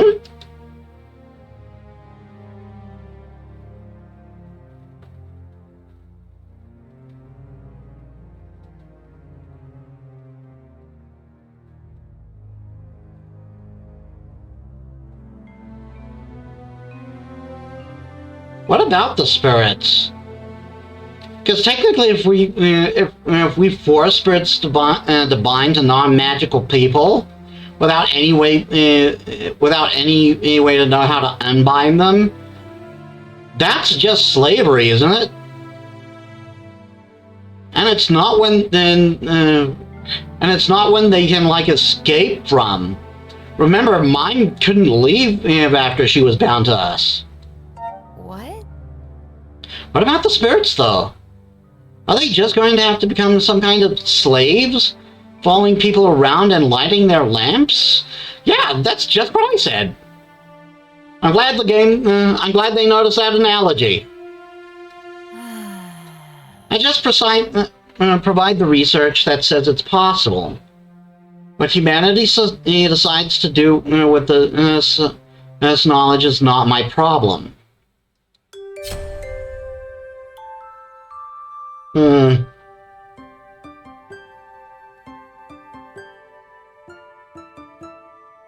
But granted, I see her point.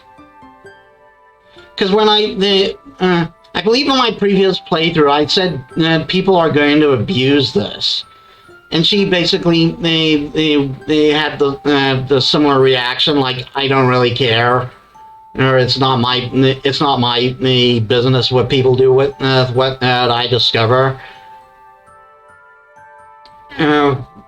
And I can see her point in that regard. Like you can't blame Einstein for the deaths in Hiroshima because he split the atom. Like scientific achievements will always one way or another be used for war. Like look at fireworks. Some even started because of war, like aforementioned splitting of the atom, actually.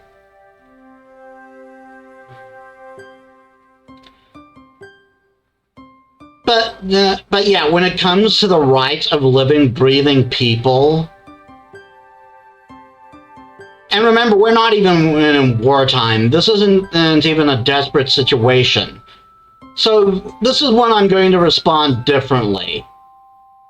Like last time I responded, you're right that this isn't your responsibility. This time I'm going to lay in her. I'm going to lay into her on it, because like you can't say, oh, slavery is just an unfortunate consequence. You can't just dismiss your responsibility like that. Sounds to me like you're just making excuses because you don't want to admit that anything bad might come out of this. Is your professor title worth that much to you? I can't believe this. You have no idea what that title means to me. You don't know me or what I've been through to get this far. That's true, but still. There are certain... you have to draw the line somewhere. If I don't claim this discovery, someone else will eventually. That is true. So I'm not going to hold myself back just because the rest of humanity is a bunch of morons. And again, I see her point, and I know what's going on here with her, but Yeah, she still needs to know where to draw the line. She hands you back your locket. That's all I wanted to research for today. She forgot that quickly.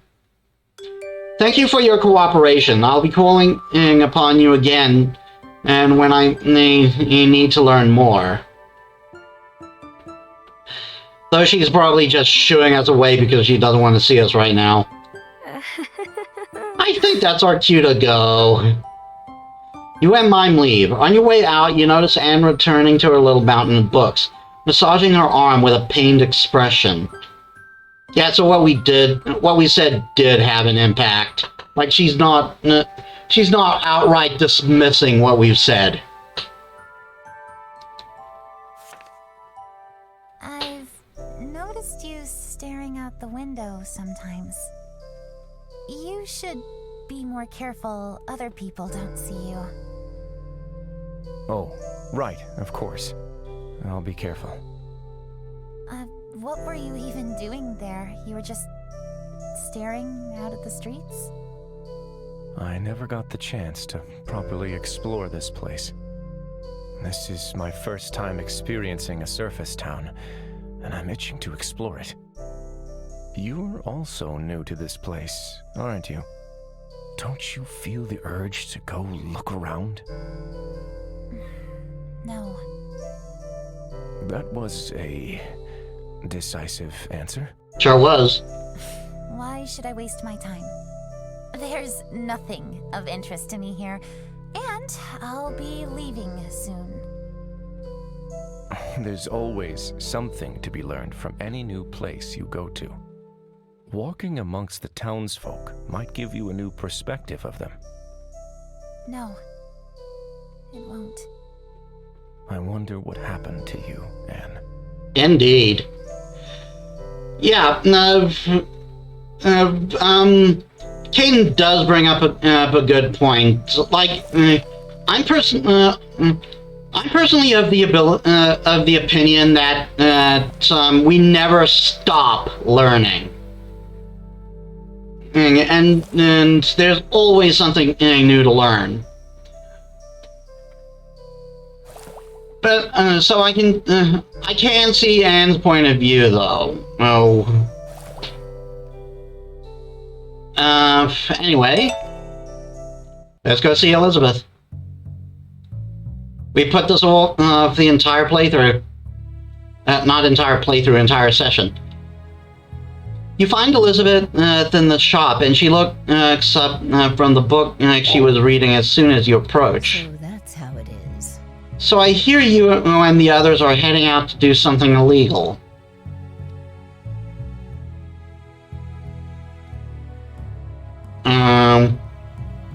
Robbing Goldner is hardly a crime.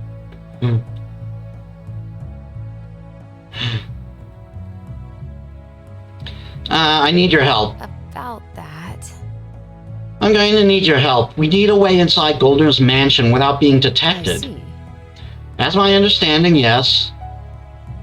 Very well, I may have something you can use. This is a highly secret recipe of mine. We don't sell this in the shop. A potion of invisibility. I was wondering if the old brain could remember this, but I managed to note it all down. The potion allows one consuming it to pass by unnoticed for about an hour. Goldner's goons won't notice a thing. Is this really alchemy?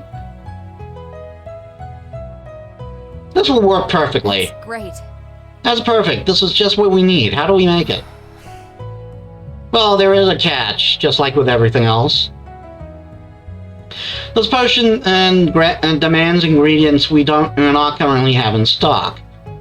Okay, we have to go back to Quinn. Quinn might be able to supply us with some, but we might have to get a bit creative with how we obtain the rest. I have a list of ingredients here, so take it to Quinn.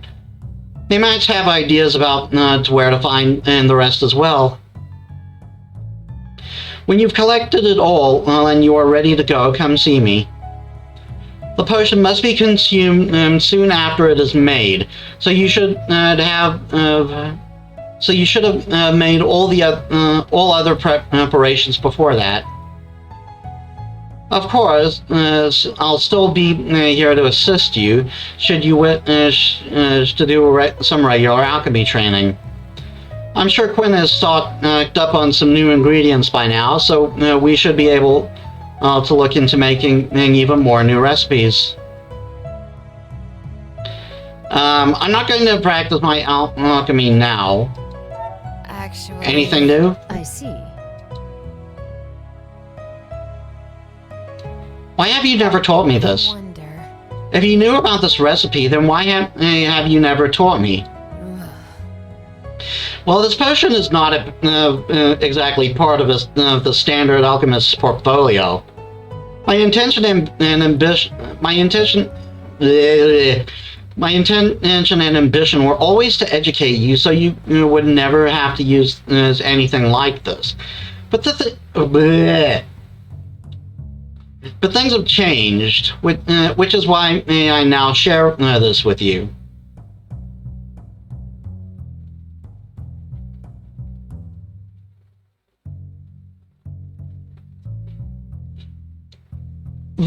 This might be a mislabeling, because this doesn't sound angry to me. Like, it just doesn't, and I have chosen this reaction in my previous playthrough. You do not sound angry when you say this.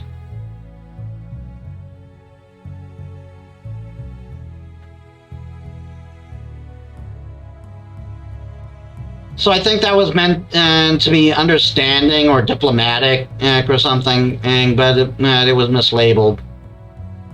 Mistakes happen. Like the mistake that I didn't notice last time, where the V was missing from the Seven Winds Mages Academy in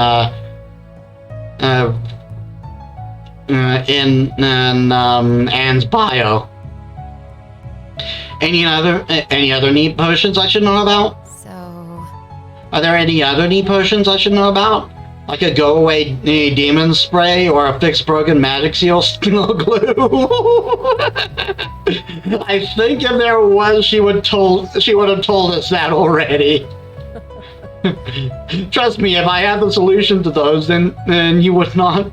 Then you would be the first one to know. That's what I said. And keep in mind, and I didn't choose this at all in my previous playthrough.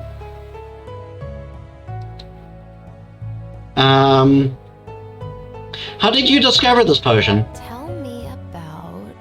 How did you come across this potion? This can't be something that's found in any old recipe book. I see. That's a simple enough question to answer, as I was the one who made the recipe. Why would you want to make this? Perhaps sneaking around with a certain someone?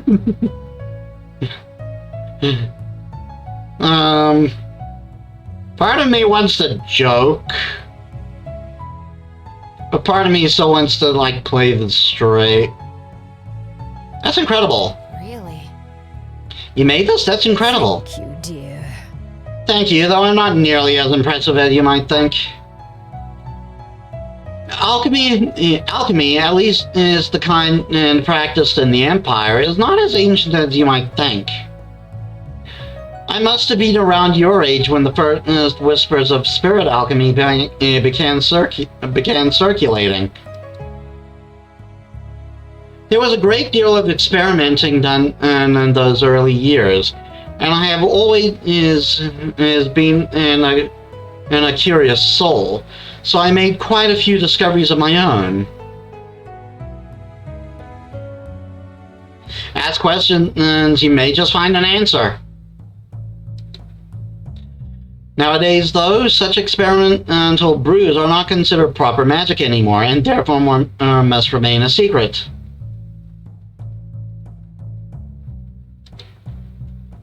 That's all for now. Yeah, I'm not going to practice alchemy yet. I want to make sure I get those ingredients. I'll be off then. That way we can be off to and we can be off to, our little heist as soon as we're done practicing alchemy. I'll get to work then. Dear. Good luck and be out there and be careful. You leave the shop and find Kim waiting for you outside, the small kid wringing his hands nervously. Hi. Oh, hi, Alchemist. Hi, Metis. Goddamn. Did you find anything? Sorry, I was wondering how it went last night. Did you find out anything about my brother?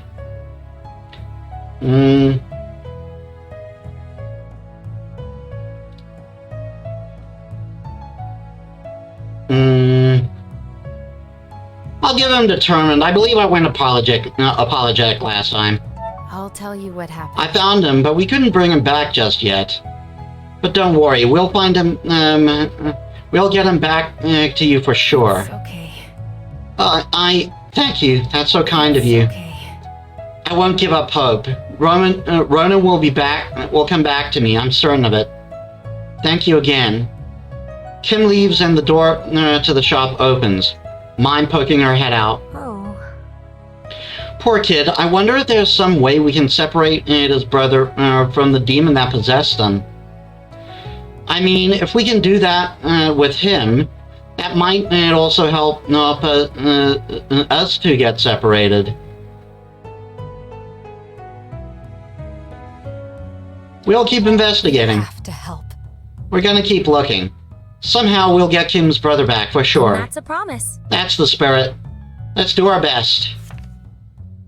I must admit, I'm a bit envious of that invisibility spell you use, Mime. To disappear from sight even in bright daylight. Not even the Nightwalkers can do that. It's not really that great since it only works on non-magi humans, but it beats having to hide away all day. Sorry about that. It's okay. It was my own recklessness that landed me in this situation, after all. Hopefully, once all of this is over, I'll have the chance to explore the world of daylight on my own. I hope so too. If you want to, I'll share all the interesting spots I found with you. That sounds great, actually. I'm looking forward to it. Oh, I made a new friend. Anyway, it's been a while, so I'm going to do a save. My recording is still good. Save. Because there is a glitch with this game that sometimes progression of text just stops and you can't do anything.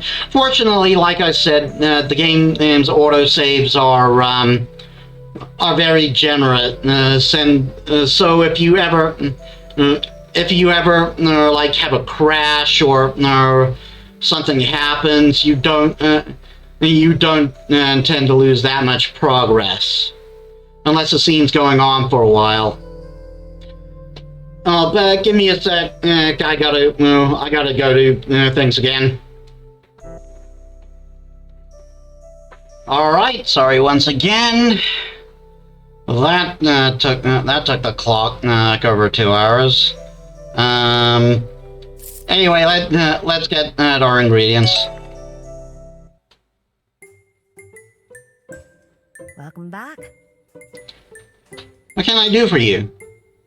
I have this list from Elizabeth. So, Did you perhaps get some new supplies in? I have this list of ingredients from Elizabeth, then we need a potion. Can you help us with any of it? Curious. This is quite the odd selection of herbs. I don't think Elizabeth has ever asked for any of these before. How curious. We're not doing anything.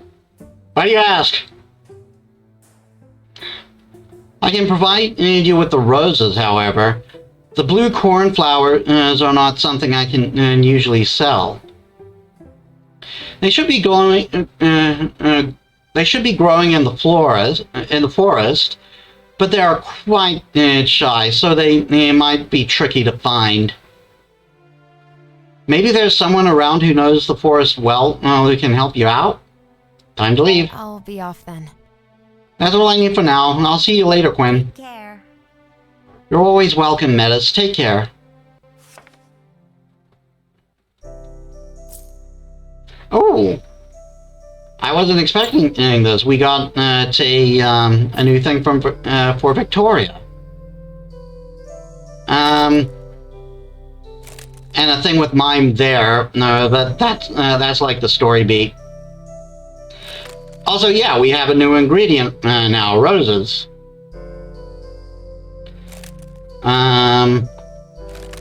Let's go get those cornflowers first.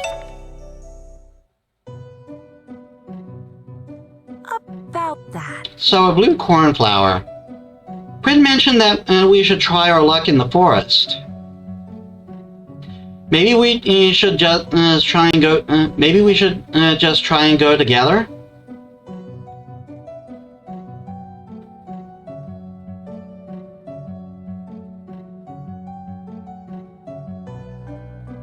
A forest, huh?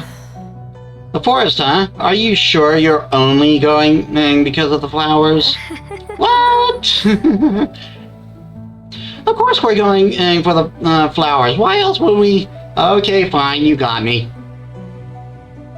You know how I told you Victoria found me in the wilted forest?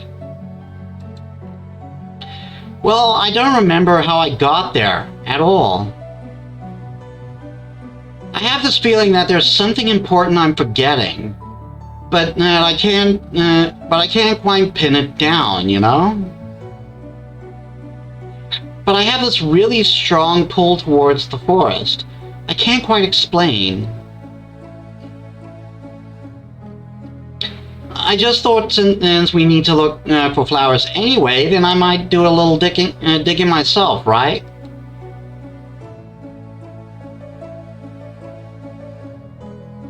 Of course. Okay. Sure, that's a good idea. Let's go. Thank you. Thank you, Metis. The forest surrounding Anemone Valley is lush and vibrant in the early spring. The ground is covered with bright green foliage, and the anemone flower, as the area is named after, are just about ready to bloom. Elizabeth mentioned that this town I thought that what I didn't read it. I didn't see her dialogue box there, so I thought it was a narration. Elizabeth mentioned that this town holds a celebration when the flowers are blooming out here. That sounds really lovely. It's okay. It is lovely. I love it. It's great. Everyone celebrates in the square with food and music. Then the house goes down. The house goes down. What? The sun goes down. People go into the forest and look at the flowers. That seems odd. Looking at flowers in the dark? That sounds a bit difficult. The flowers absorb some energy from the crystals in the mines below us. So when they bloom, they glow with magic energy. It's like stars, but on the ground. Really? Really? That sounds so romantic. I would love to see that. Though, it probably wouldn't be that smart if the whole town is out celebrating. Mime lets out a pouty sigh. What about you, Metis? Will you go? Oh, will you go with someone? Mime's words strike a chord within you. Is there someone in your life if you'd like to bring to such a festival? Do you have romantic feelings for any one of your companions? Okay, so I think because of how this is particularly set up, You can just choose no and not, and any romantic options go out the window. Oh, at least I think. I didn't choose in my last playthrough. And there is someone I intend to romance this playthrough. I'm not going to tell you who I romanced previously, and I'm not going to tell you who I may have in mind now. That's just for you to figure out. You find yourself smiling softly as thought to that person enters your mind. What? You're smiling, Metis? So there is someone you like. So there really is someone you like?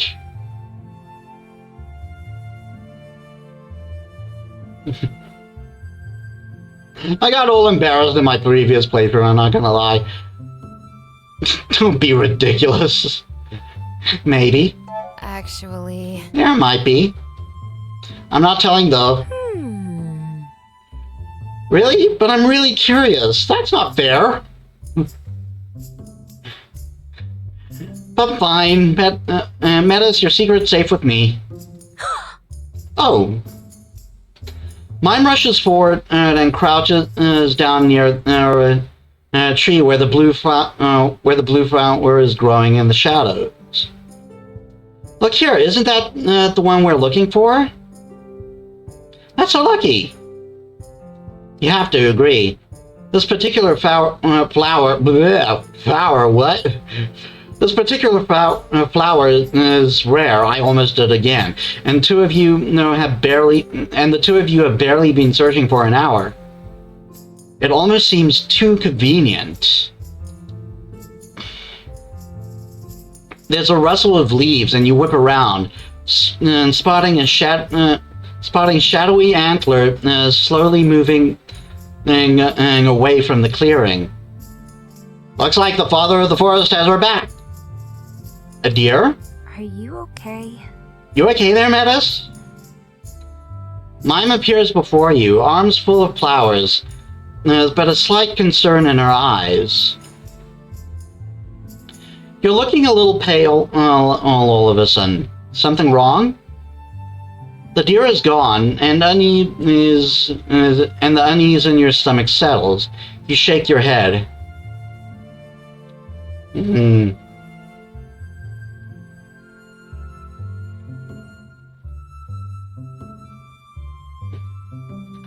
Nothing. Let's go back. I know it's not a deer.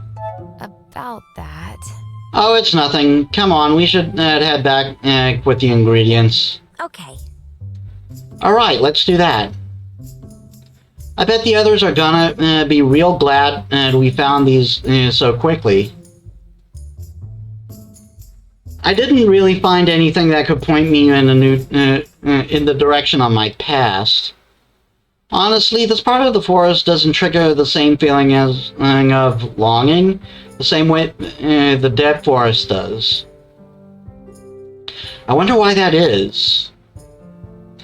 Anyway, we should head back before Victoria gets suspicious. Let's take these to Elizabeth. The two of you return to town with your bounty. Okay, and there's the actual final story beat. Okay, now let's see what Victoria's doing.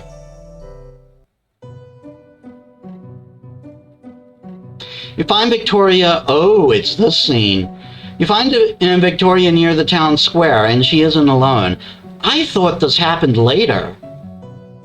A little later, at least. Please help me. I beg you, ma'am, please help me. You are a hunter, are you not? I recognize the sword you are carrying. No. I'm sorry, I cannot help you. That's not very knightly. I'm sure we can help. So... I'm sure if the man's in trouble, we can lend a hand, right, Victoria? You haven't even heard what he is asking for yet. The man looks nervous as you approach, but stays put. I need your help. Please, my daughter's been missing all morning. That's not good. She was playing with the other kids in the meadow, with the meadow, what? In the meadow. But when the rest returned for lunch, she wasn't with them. And what is it that makes you think this is a job for a demon hunter? The other kid said that Marie had already gone home. But there was something off about them. Huh? Off? Like there was something that they weren't telling me. As if something had scared them. Why would they lie to you? You see. I brought Marie with me to this town to work in the mines years ago, but we're still considered outsiders. People out here can't understand why someone born and bred in Eridus would have to travel to the boonies to look for work. They don't get that someone like me without any name or fancy education is about not as welcome on the posh street. It's as the capital of the posh streets of the capital as mages are out here. Bigotry in all its forms. Here we have classism.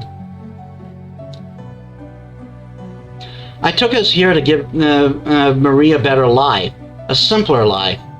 How did it go so wrong?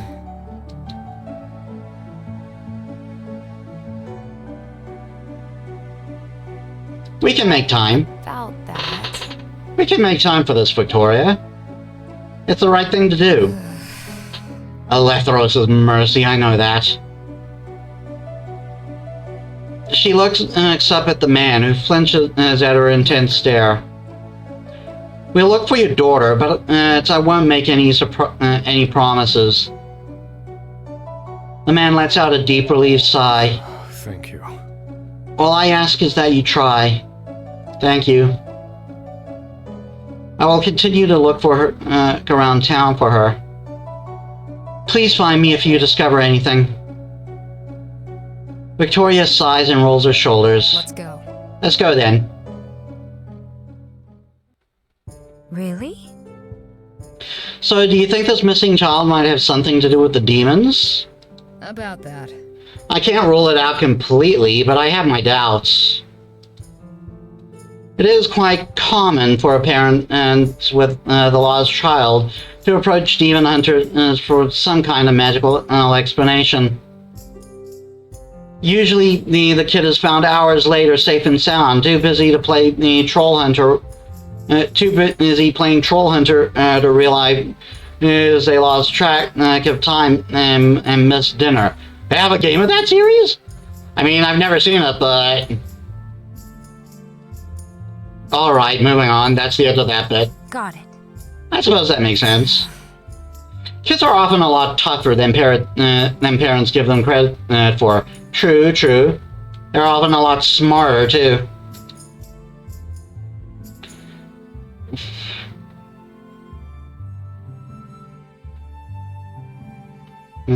I'm going for it. Speaking from experience. I see. It sounds to me like you're speaking from experience, Victoria. Been giving your parents gray hair while growing up, I see. About that. That wasn't much different. I wasn't much different than other kids, I'm sure. I wonder. Did you get lost playing in the woods as a kid as well, Victoria? I bet you were super cute, running around with a little toy sword chasing trolls. I did not. I mean, nope, you done screwed up. You just admitted it.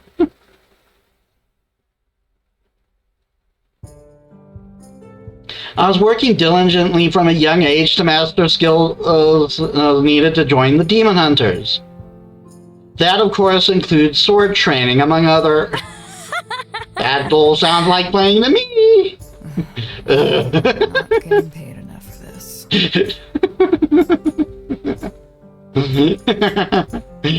Nope, too late. You just outed yourself, Victoria. Romance.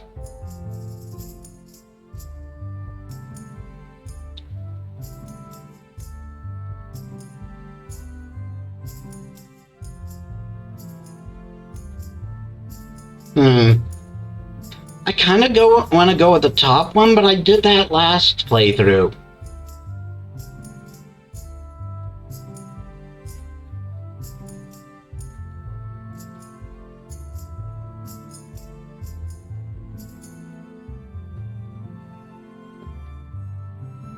The middle option looks great too, to be honest.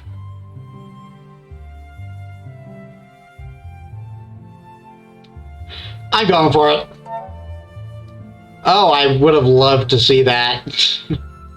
We're just harping on a demon hunter.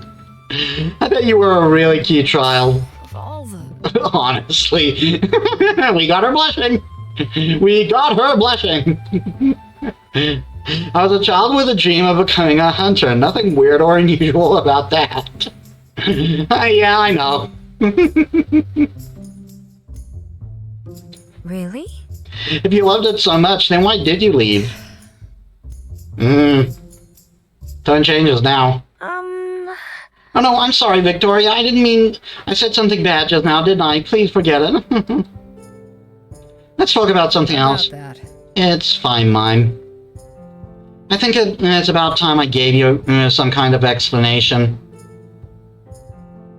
I used to be a hunter in training. However, I never completed the final test to get officially initiated. That is why I possess the skills of a hunter, but I'm no longer part of the guild, and instead work as a knight for the Empire.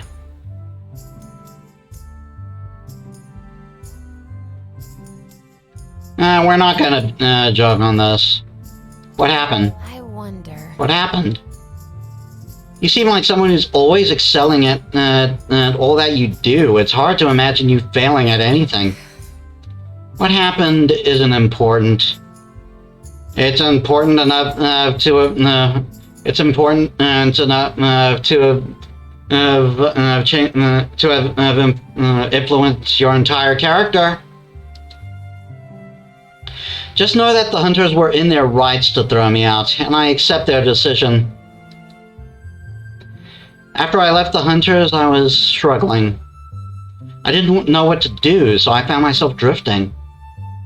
That's when Alethea approached me. She took me in, monitoring me, and I became a knight working under her instead. And that's how I ended up here.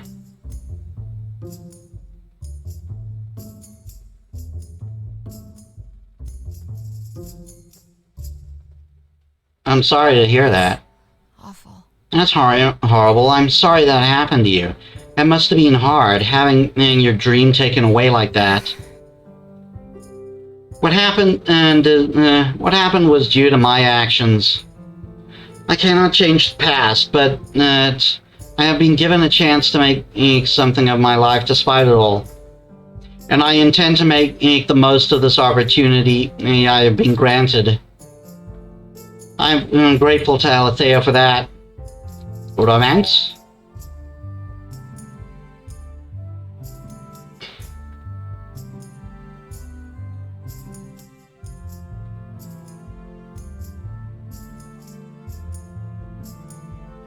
This seems more flirtatious than joking, really. I'm still going for it. I'm glad. I'm grateful to her as well. Why? Well, if she hadn't been your boss sending you here, you and I would have never met.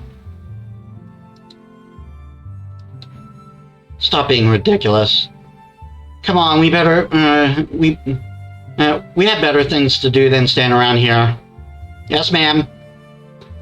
You continue your trek through the woods, finding no sign of the lost child. The meadow is blooming with spring flowers. As leaves dance in the slight breeze to the hum of bumblebees. Your eyes look across the sea of colors, and finally, you spot a mess of curly red hair. Huh? That looks braided instead of curly, and not curly, but okay. Well done! Oh, there she is. You were right, Victoria. Careful. She is not alone. I skipped over the dialogue, I'm sorry. Who are you?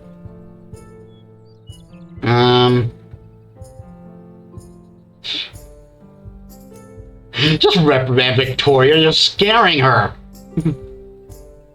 Your dad sent us. Hi. I'm there, Marie. I'm Metis, and this is my friend Victoria. Your dad sent us to come find you. She has been looking all over for you. She's quite worried. He's quite worried. But I can't go home just yet. My friend says I can't leave. Huh? Your friend? Yeah, what friend? From behind the girl's hair, a small glowing creature steps out. Whoa! A fairy! Okay, while I would have liked them to depict fairies in a more traditional sense, I realize that fairies have been mixed with sprites, so I'm just gonna roll with it on this one. Plus, it would be weird for a kid to be pursued by like a banshee or a Leonid seed or something. What is it doing out here? Nothing good, that's for sure. Careful, Marie. Step away from that thing. What are you doing? Don't hurt him. He's my friend. Your friend? What do you mean? You say he's your friend? His name is Wispy, and he's my best friend. He scared away the mean kids and played with me all day. But now he doesn't want me to leave. He's saying it's bad back in town. Well, he's not exactly wrong. Fairies? Really? That's a fairy? I thought those were supposed to be extinct. About that. Seeing them these days is quite rare. They tend to avoid humans at all costs. This one must have gotten lost or have been lured here by something. Mean kids? Tell me about... Are you talking about the other kid that's from town? See? Dad said I should try to get along with everyone, but no one wants to play with me. Yeah, they call me the stupid city girl and pull my hair. Ouch. One of the big boys said that he wanted to cut my braid, and I got really scared, and Wispy showed up and scared them all off. The fairy must have been curious about the kids playing and then taken a shine to this one. This is bad. Fairies are obsessive creatures, and if we don't destroy it, it will never let the child grow. You think so? Are you sure? It seems like he just wants to keep Marie safe from the bullies. Maybe if we talk to him, we can convince him that she will be safe with her father? I don't really think the fairy will be willing to believe a human. Maybe, but... But maybe I can convince him? That's... What do we do now? And anyone got any bright ideas on how to fix This is this? the plan. If you can create some kind of distraction with your alchemy, then I'll deal with the fairy. You will do no such thing, human. Oh dear. You all jump when the voice, though not truly a voice, more like a feeling vibrating through your being, enters your mind. You will leave now. That's gotta be terrifying, like you're hearing a voice, but it's not coming from anywhere, you're just feeling it. The child is mine, I'm not letting her go. Wispy? Stop it, you're scaring me. Metis? Wait, let me talk to him first. Maybe we can sort this out without anyone getting hurt. Let Mime talk to the fairy. Okay. Okay, Mime, we're counting on you. Thank you.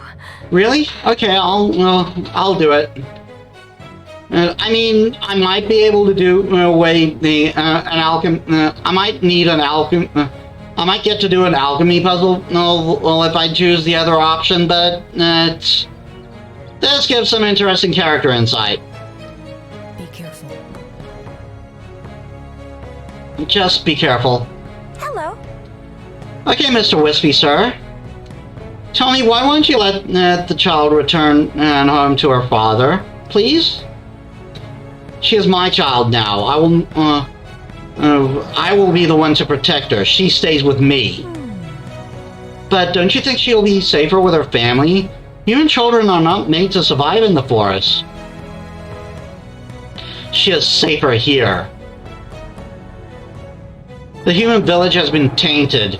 We must all flee or be swallowed by the nightmares. Is he talking about the demons? Could be. I am human. Yeah, there you go. Your kind has dug too deep, and now you reap what you sow. But this child does not have to suffer for the mistakes of her father.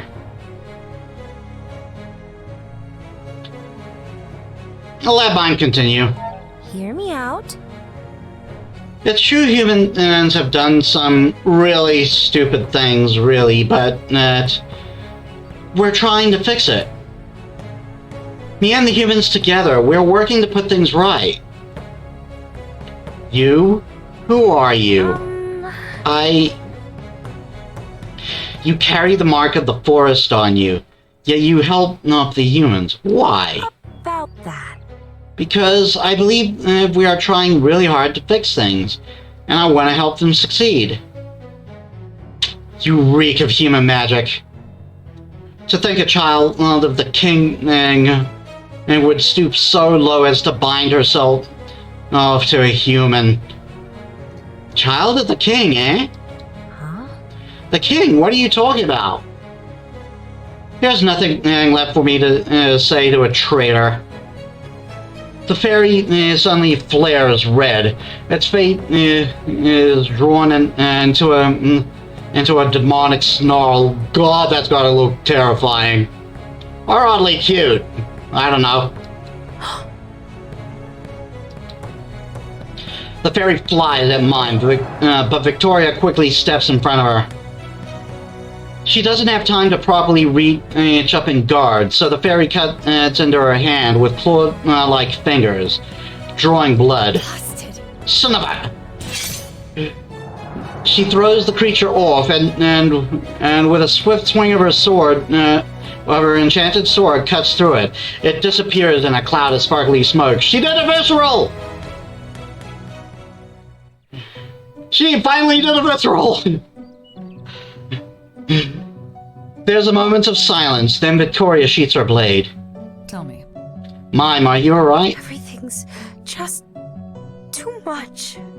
Victoria, I'm so sorry. Oh no, your hand. This is my fault. If I hadn't insisted on talking to him, It was a fine idea, Mime.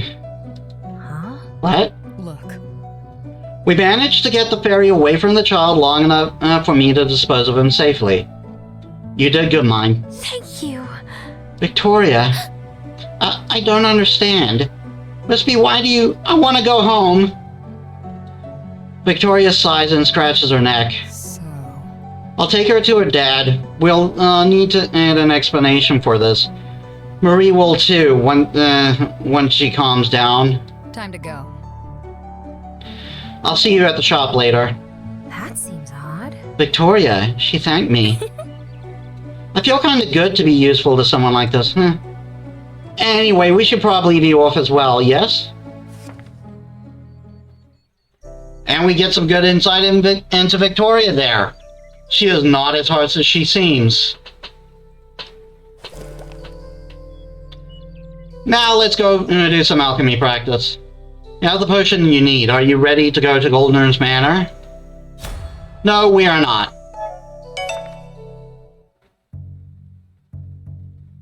Welcome back. Hi there, Metis. What can I help you with?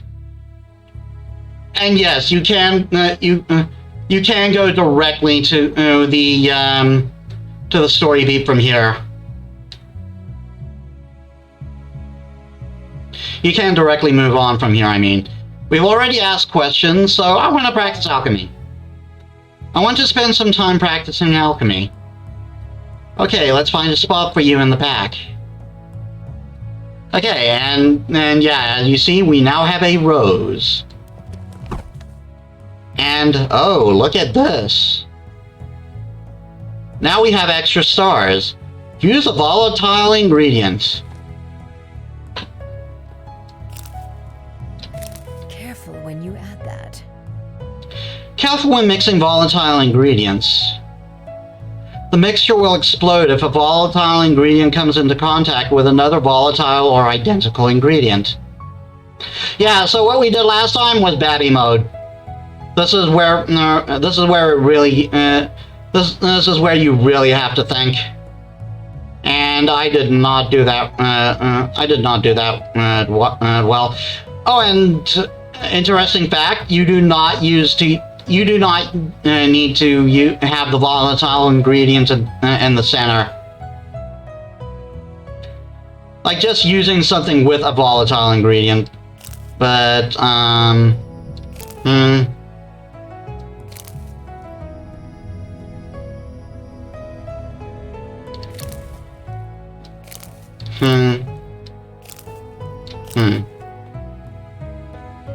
Mix. Create. You did it! Oh, okay. You do have to use the volatile ingredient. My bad. So,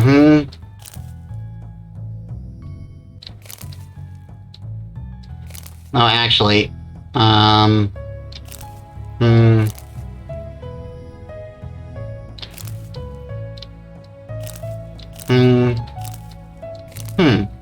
Mix. There we go. There we are. There we are.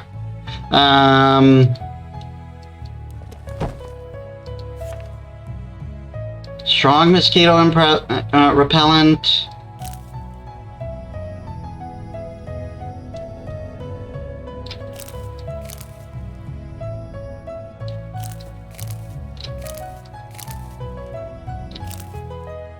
No. Nah. Mix. Oh, that's There we go. splendid.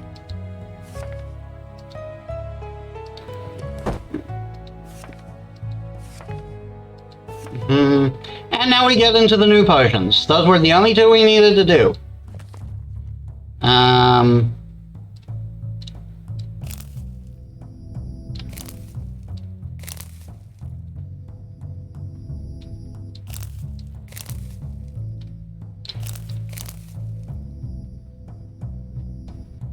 Okay, so we have to use 2 roses here.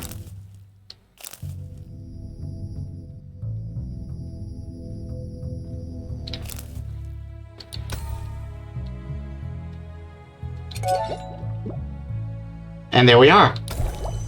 Another discovery! 2 ingredients or less.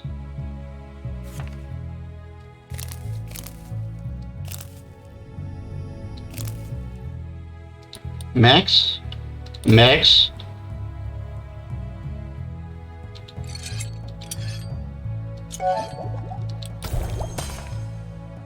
There we are, water bomb.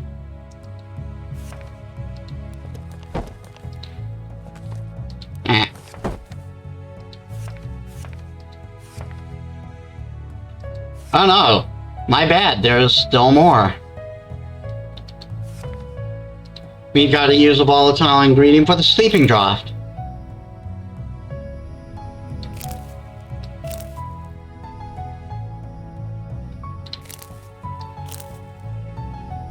And we do have the cornflower. The reason why it's not showing up here is we need that to make the invisibility potion.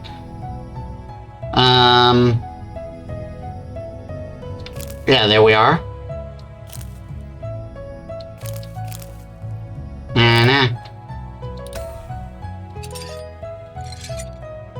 We're not limited, so it's fine. I'm proud of you, dear. This is why I double check, just in case I miss anything. Water Bomb. A potion that is sure to make you the victor of any slumber water fight. Slumber water fight, what?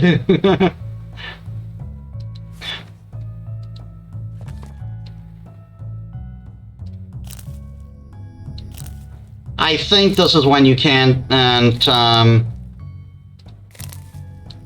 you can't do without using 2 ingredients. Whoa, look at that! Yeah, there we are, only 2. And I did it in 1 turn.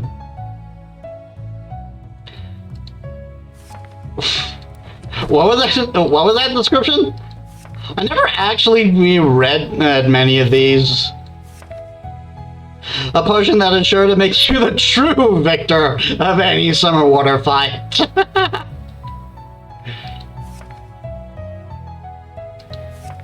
Oh, it seems they have done everything. Well, everything we can.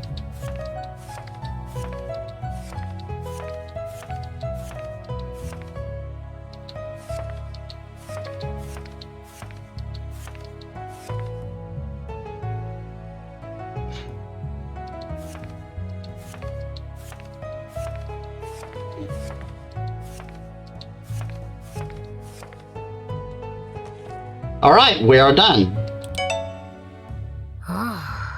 And break time.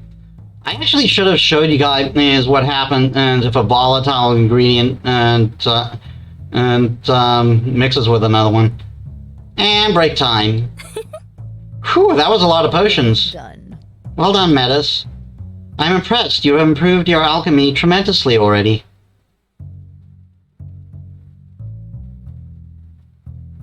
I had a stellar teacher. I'm glad. It's all thanks to your help, Elizabeth. I appreciate the flattery, but don't sell yourself short, dear. Sell yourself short? What the heck was I saying? You have been working very hard for this. About that. This level of with this level of progress, you don't have. You'll be able to make that potion of invisibility easy peasy. Blech. Though I'm still a bit confused as to how you came up with such a potion, Elizabeth. Turning invisible seems closer to my kind of magic than alchemy. I see.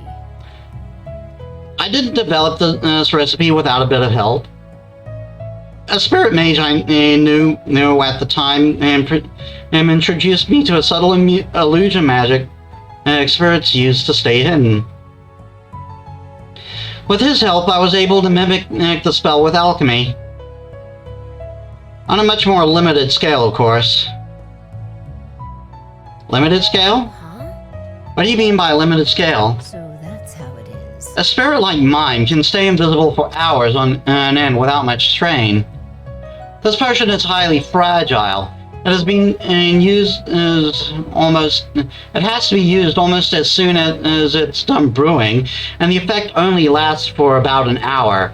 Yeah, so it's not quite as powerful. You have to plan ahead if you want to use it effectively. Spirit mage? Really? A spirit mage? I don't think I ever heard about them before. Mm-hmm. They are a branch of nature mages. They are a branch of nature mages, exceedingly rare. They have a natural talent for communicating with spirits. I guess you couldn't. Bet you couldn't tell. They are seen as quite dangerous by the Empire and are therefore kept tightly monitored in the capital. Ah, boy. Oh. I see. Thank you for your help. You. Thank you for this, Elizabeth. I'm sure the potion of invisibility is going to be a great help in getting inside Goldner's mansion. Don't underestimate the man, Metis. The potion might help you, but I doubt getting in will be the only challenge you will face in there. Goldner might be a fool, but he's a paranoid one, which makes him very dangerous. I just don't understand that guy. What does he get out of all this? So much hate. I've been living in this town long enough to know Nicholas Goldner back when his family was still Boulder. He always had the need to appear bigger than he is. As his father was the same, though that really doesn't excuse it. When he already became the richest man in town overnight, that seemed to trigger something inside him. He went from being simply unpleasant to being vengeful and paranoid. In the end, I think beneath his wealth, Goldner is just a very small and lonely man. I see.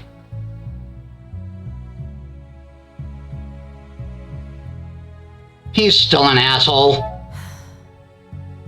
Doesn't change the fact that he's a horrible man who's done awful things to you and Quinn. Yes. You're right. The man Goldner does not deserve our sympathy. He had many chances in his life to go down a different path, but he chose not to. Villains are not born. They are made. Well said. That does not mean you should pity the villain.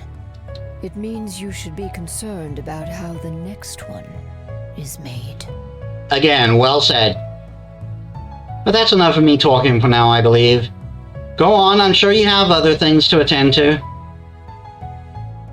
Jazz, quickly. Let me show you what happens when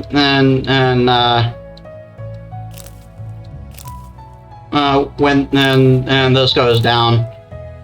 Like you wouldn't be able to guess. Let's try that again. They're not called volatile for nothing. Okay, I am ready to brew the potion. I have all the ingredients for the potion of invisibility. Done. Well done, Metis. We can make the potion now, but remember, it has to be used right after it's made. Are you sure? Are you sure you and the others are ready? Any other preparations you need to complete? I'm ready. I'll do it. I'm ready. Let's do this. See.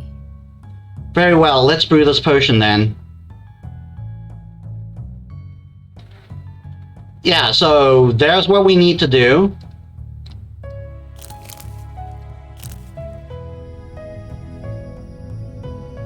Oh god.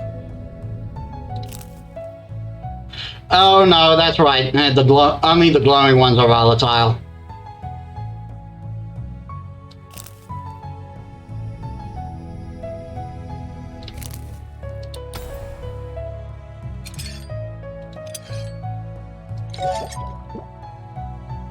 Done. Whoa, look at that! Yeah, and you just had to create this potion. Head out. You threw the potion you brew the potion, bleh, and then pack it into your satchel. Good luck, Metis. Be safe.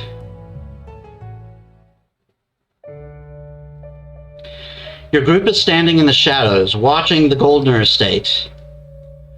The guard is stationed out front, and even with even more. A guard is stationed out front with even more, no doubt, waiting inside you. I was completely reading that weird. Didn't think I'd ever return to this place. Can't say I'm looking forward to it. Hey, there's only one reason I'm looking forward to it. Well, actually two, but still. If you're getting cold feet, now's the time to say so. Of course not. It's my fault we're here. It's only right that I help fix things.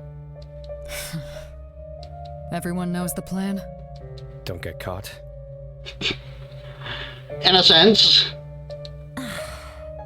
We use use the potion of invisibility to Whoop. sneak in. We locate the office. I take care of the magical safe. We take the artifact, and we leave before we're all discovered. Thank you, Anne. Are you ready, alchemist?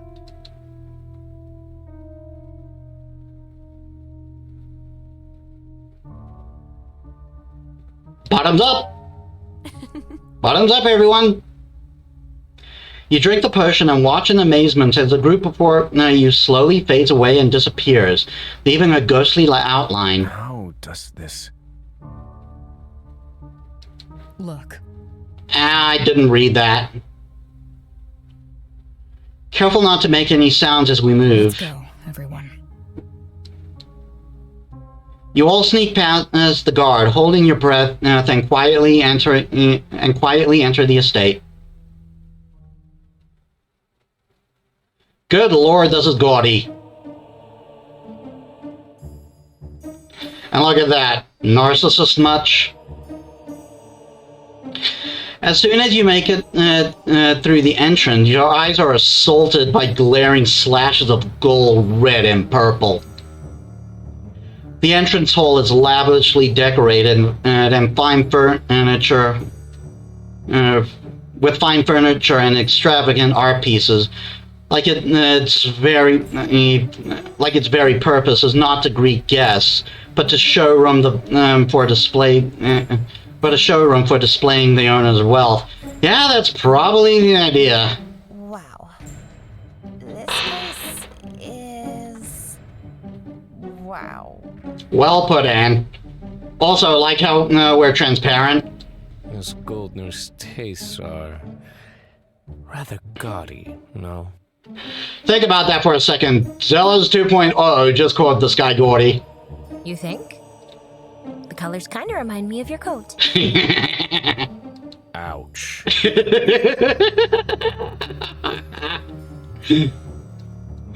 Sick burn. I forgot that was even one of the choices.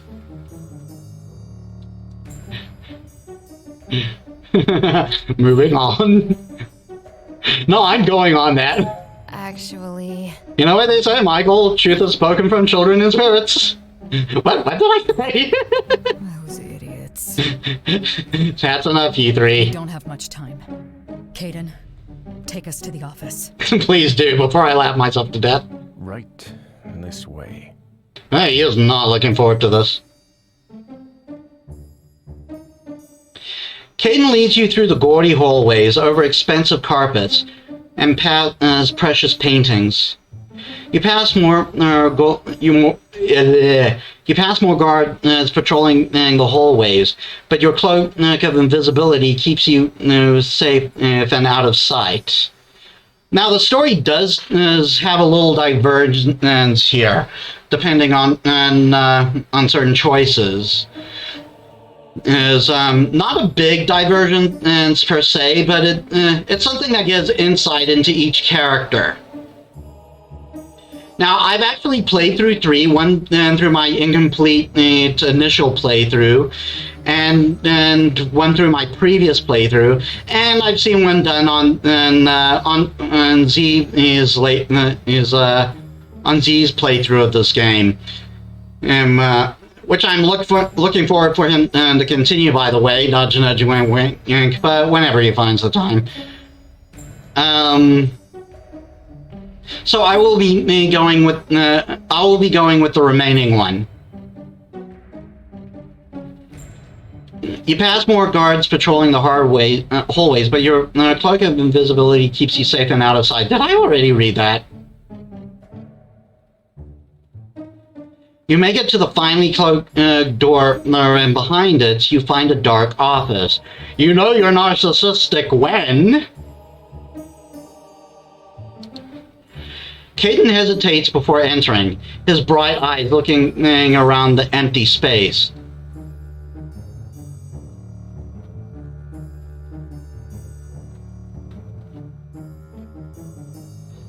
You're okay, kid? Are you okay? I'm fine. It's odd being back in this space. It all looks the same, except...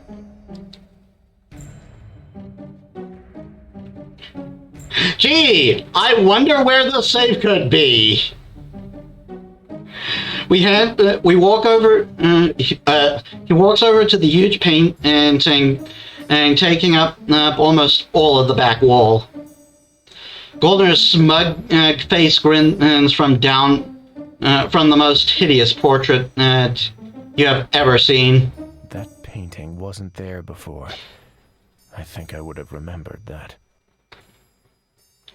Now, is he just that narcissistic, or... It seems almost too obvious. But the more I learn about the man, the less it surprises me. Yeah, doesn't it? Let's move the painting and see what he's hiding. Victoria and Caden step up on either side of the painting and lift, easily moving it aside.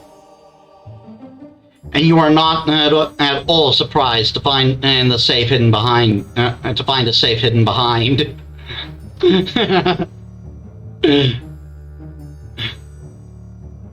Goldner is clearly that much of an idiot. Anne, is it? Oh, it's magic, all right. A key combination. This is troublesome. He actually went and bought something that's fairly high quality. But doesn't that look familiar? Haven't we seen that before? Like, many times? It's not going to be easy to open. You can't tinker it free somehow? Not without setting off the alarm. We could just take the entire safe. You know? How? We're supposed to leave no traces, remember? Then, we've got to find the code for this lock. Also, that thing's gotta be damn heavy. Good grief. What do you do now? Investigate desk. I'm just going as quickly as I can. It's a large oak piece, well kept or unused. I forgot to read again. There are a few stacks of paper and letters piled in the center. No pictures or personal items have been set out for decoration. But you do notice a golden peacock figurine and carrying a fist-sized crystal orb. You rummage through the papers and letters through and around, and pausing when your hand touches a letter that's sealed with the same emblem as the one on Anne's uniform. Check out the letter. The orb is actually kind of a red herring. It's basically a communication orb, like the one Victoria has. Dear Monsieur Goldner, thank you for your purchase of the magic beads lock. Remember, it is important you memorize the code and ensure optimal security. Do not write the code down anywhere people might see, as this would be easy for intruders to find. Kind regards, the Locksmith Guild.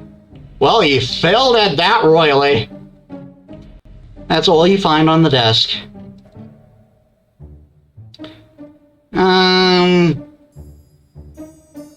You might as well check out the orb, why not?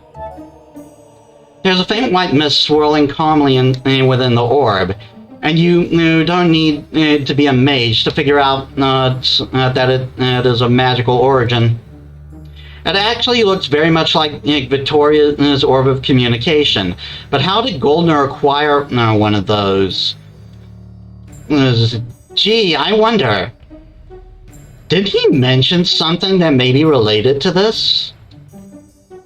Leave the desk. What to do now? Investigate bookshelves. The bookshelves lining the walls are stacked with heavy books mixed with beautifully engraved spines. Upon closer inspection, though, you discover that they are all completely untouched. It's more for decoration than actual use. Why would you? Why bother investing in all these books if he was never going to use them? What to do now? Probably doing it to look intelligent. You take a closer look at the painting that is hiding in the safe. Something is carved into the frame.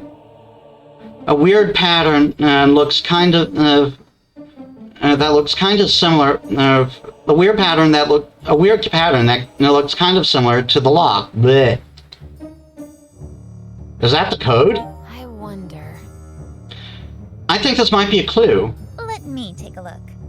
Let me see that. Anne takes the note from your hand. Well? Fascinating. It's a cipher. It looks like it's the lock, but this is only the first half. I wonder if he put the second part down somewhere else.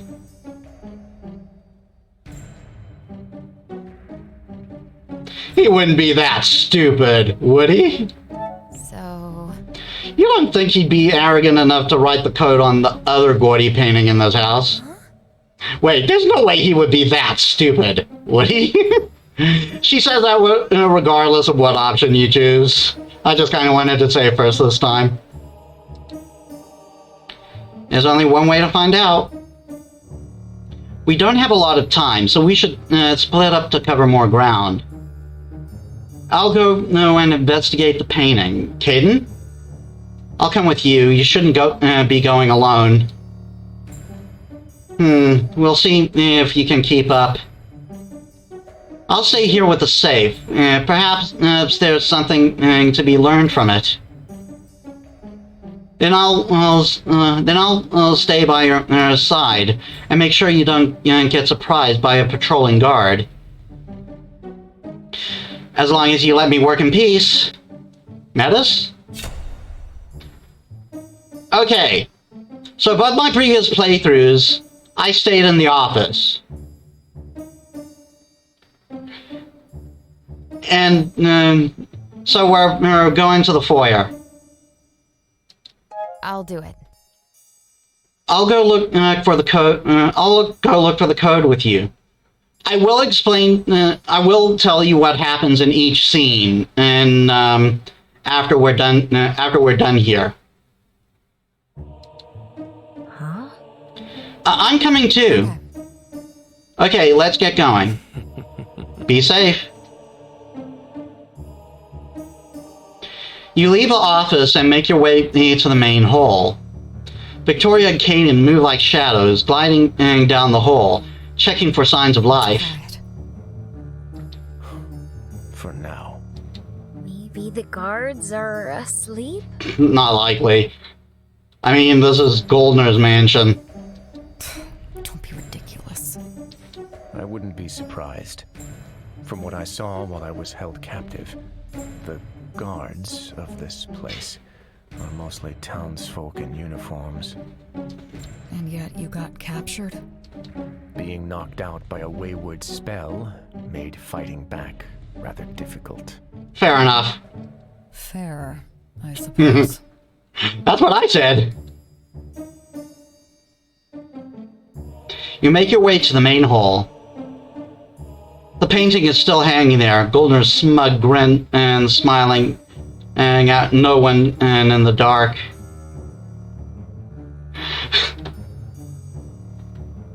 Such bad taste. The poor artist. I feel for the poor artist who had to sit through that ordeal. I can imagine Goldner being a very pleasant I can't imagine Goldner being a very pleasant patron and to work with. No. I almost read that like he was saying it ironically. You look over the painting carefully and are delighted to find another pattern painted down in the corner. The man really is something. To make such a simple mistake is incredibly sloppy.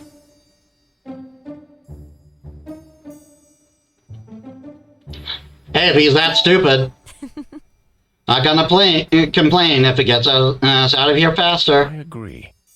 Well said. Let's get out of here. With the next clue fresh in your mind, you turn and begin making your way back. By the time you are close enough to spot the office again, you notice how the shimmer around your hands is fading away. We're out of time. Victoria notes grimly, just as Caden stops abruptly and you flinch at the sound of a bear light jingle. Oh, bad timing. Okay, so, obviously this happens regardless. There's no numbers of actions you have to take before it runs out or anything, and this just happens. God damn it, every time! You turn to Victoria, who has gone pale, opening her jacket to pull out her orb of communication. Not the time, Alethea! But the sphere is silent. Oh, it wasn't Alethea. The sound is coming from somewhere else. Who the bloody hell is calling this time of night? Oh, God. Uh-oh. You hear shuffling and stomping steps coming towards the door to your right.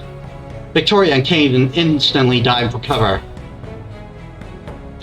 Z followed Caden. I'm going Victoria. Victoria grabs your wrist and holds you through the nearest door. Your world spins for a second, and then you're pressed up against a wall. Victoria's body shielding you, her hand resting on her sword as she watches the door intensely.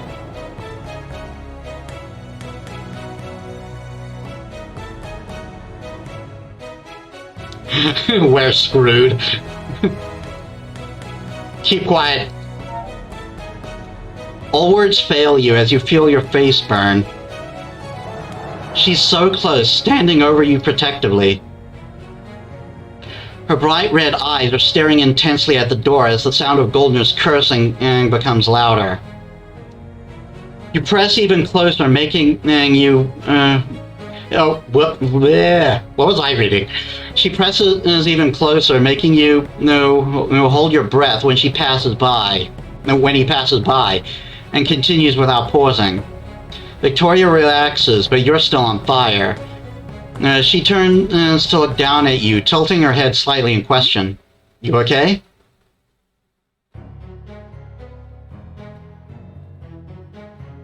I'm not complaining. You smirk, putting a hand on your hip. I'm glad. Never been better. Victoria blinks and turns away, an angry blush on her face. I should have left you in the hallway. Come on, stop fooling around. We get to get the others and get out of here. And it's still my second favorite character, but Victoria has just solidly cemented her place as third. Yes, ma'am. The door to the office is open a few paces away, and Victoria makes a motion for you to follow. As she is quiet, and as she quietly steps closer. Goldner is talking with someone, a glowing projection of a woman wearing the uniform of the Alethean Knights. You feel Victoria tense up beside you. My complaints have been denied. That might be. I did bring the matter to Commander Alethea herself, but the so-called proof of a revolutionary mage conspiracy you provided me was less than convincing. Great, so he's a conspiracy theorist on top of everything else. A shop burned down. The forest neither as uncommon as you make them out to be. Not to someone from one of the capitals, after all. You insolent little...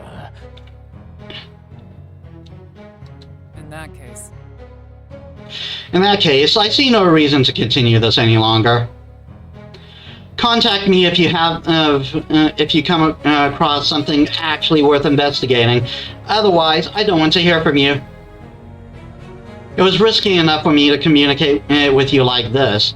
I do not want to keep it up. Yeah, remember how when we encountered him in Quinn's shop, and he saw Victoria, he thought that he thought the knights had finally answered him. Now we know what this is about. Wait. Damn it. Goldner looks furious, pounding the desk with his fist. And you notice with a sinking feeling a small strip of blue shift underneath it. Yeah, Anne's hiding underneath there. Anne.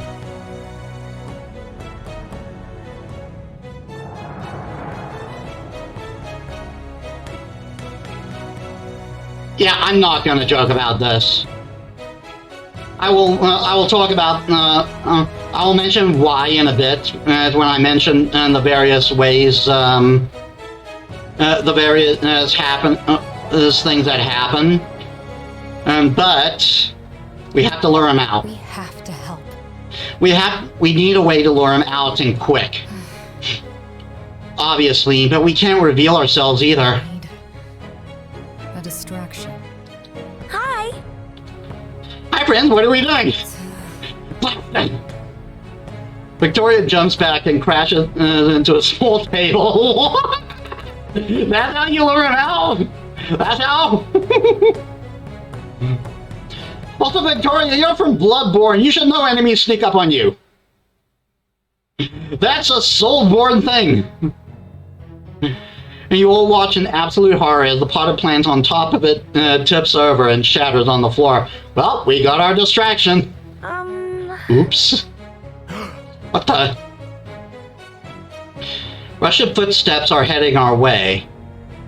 Goldner pokes his nose out the door.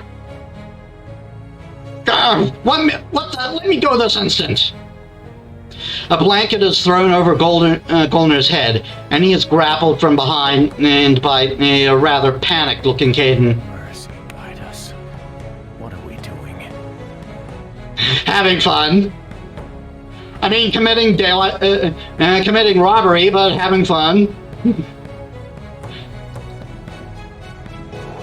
We're so screwed.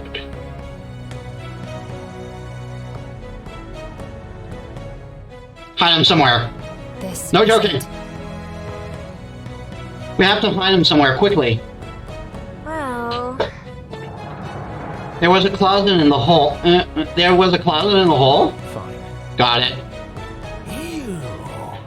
Let go of me, you savages! Thieves! Murderers! Victoria and Caden hold Goldner down to the closet and throw him inside, blocking the door with the dresser.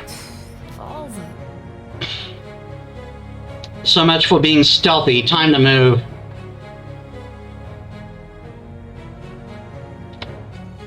Hold on a sec, I just noticed.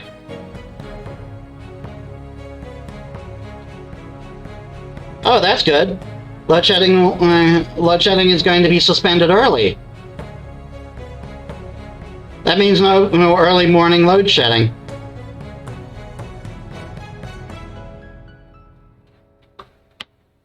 Okay, sorry. The office door slams shut behind you and Caden. Caden makes quick work of locking and blocking it. It's only a matter of time before Goldner's yelling will alert someone else in the mansion. Anne pokes her head out from under the desk, raising a brow at your disheveled state. What happened to you?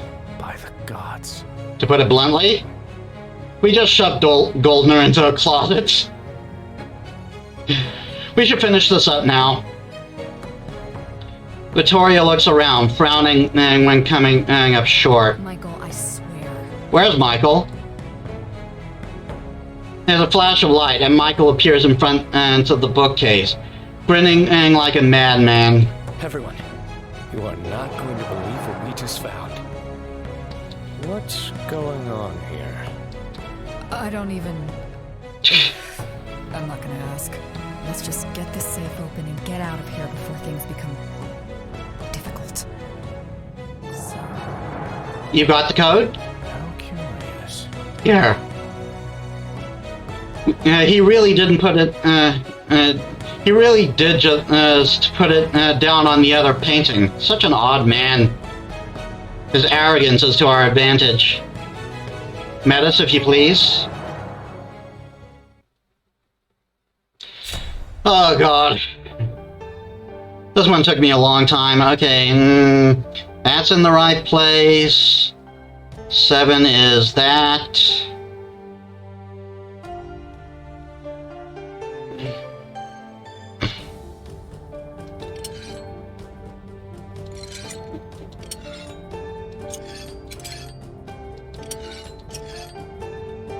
Five is that.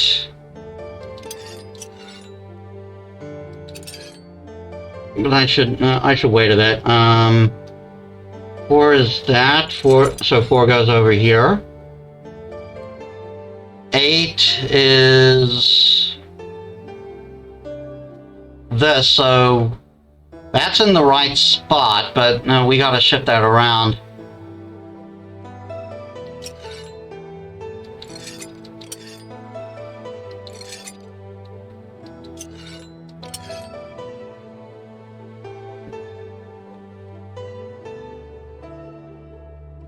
Yeah, that's right.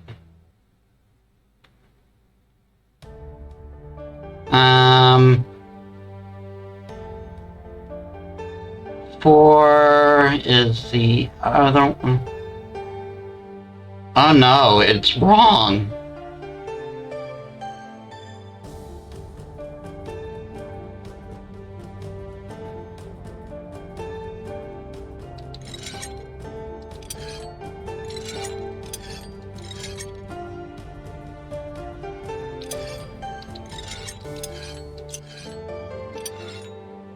Okay, there we go.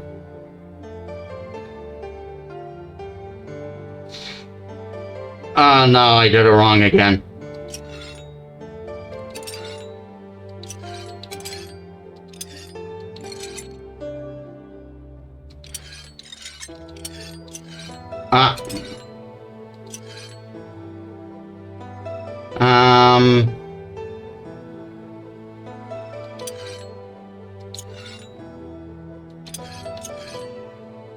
There we are.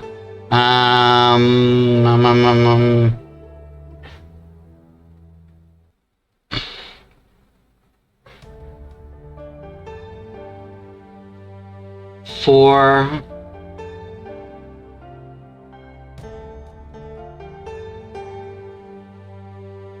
Six is that. That's in the right place.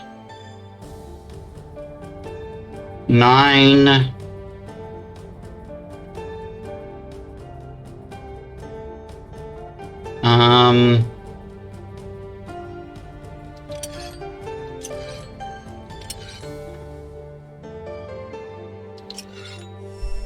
There we are.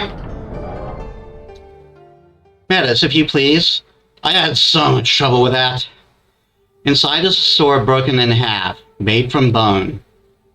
Caden reaches out with a shaking hand and picks up the pieces. It's broken. Oi.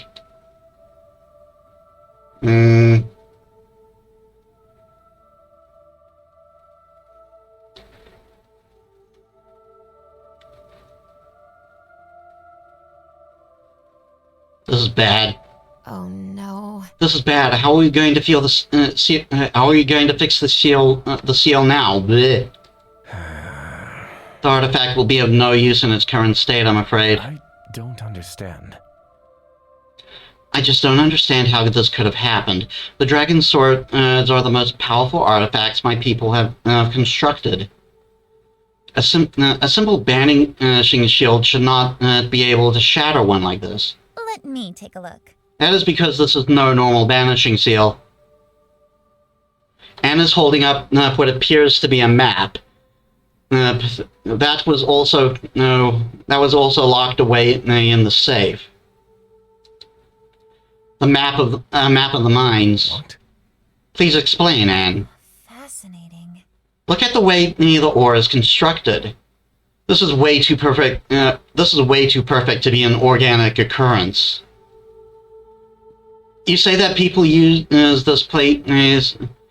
places with natural ore like this for this kind. Bleh.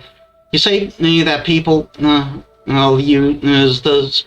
use places with natural ore for this kind of seal. Yes. Well, right. So, Well, what if it was the other way around? What if someone created the entire network of ore in the region and then shaped it into the structure? By the 7. Yeah, that changes everything, doesn't it? actually, If my theory is correct, then this town, the entire valley is resting upon a giant alchemy locket.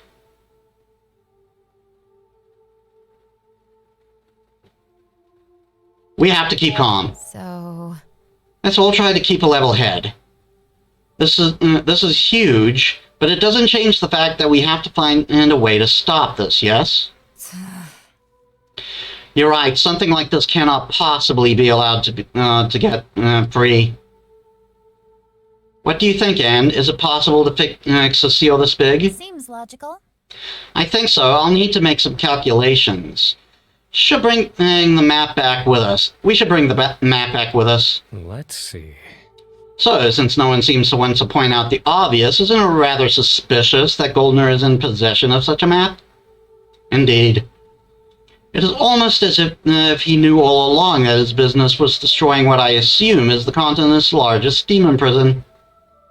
Well, we don't know if it's exactly the largest, but still, pretty big. Goldner will pay for this. We'll deal with him and his involvement in when we have successfully prevented the catastrophe. Very well, Madam Knight, if you say so.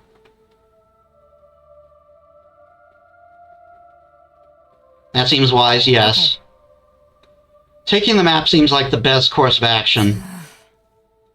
If he wants to make a fuss about these being missing, he'd have to explain what these things are. He won't back himself into a corner like that. Now let's get out of here. As she speaks the words, you suddenly hear yelling outside. Feet rushing down the hole. why, you? Thieves! Ugh, that is not good for my throat. What are you waiting for, you idiots? Break down the door! We're trapped! Oh no, what do we do? Here. This way, everyone. I found us a way out. The window doesn't count. Okay, let's go! This is it. Lead the way, Michael. With pleasure. Will this really be okay?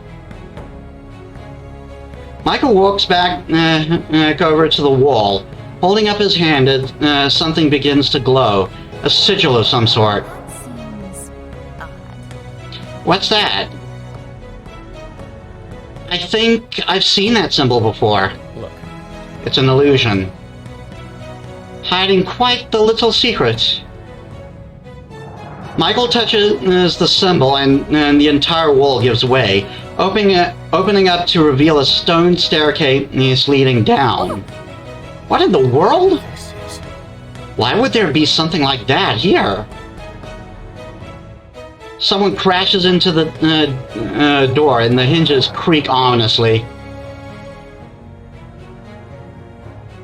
We can figure that out later. Let's talk more, Rennie. We've got to go. We can figure that out later. Right now we need to stay safe. Yes, let's talk more, Rennie. Right, and what we find down there can't possibly be scarier than what's up here, right? There's a flash of light, and you're all dragged forward into the bookcase. You all stumble down into a dark, dusty hallway, the secret door swinging shut behind you. I don't understand. Just what is this place? Fascinating. It seems like an escape tunnel. They are quite uncommon in noble houses. As a safety measure, they are quite common in noble houses. As a safety measure, are against the peasant revolt. And Golden's probably expecting that any day now. Okay, yeah, so now I'll explain a bit what happens with each one. Obviously, if you stay in the office, you get you can go with either Anne or Michael, like we did before with Caden and Victoria. If you go with Caden, you both find this passage together. If you stick with Anne, and you both hide under the desk when Goldner comes into the room.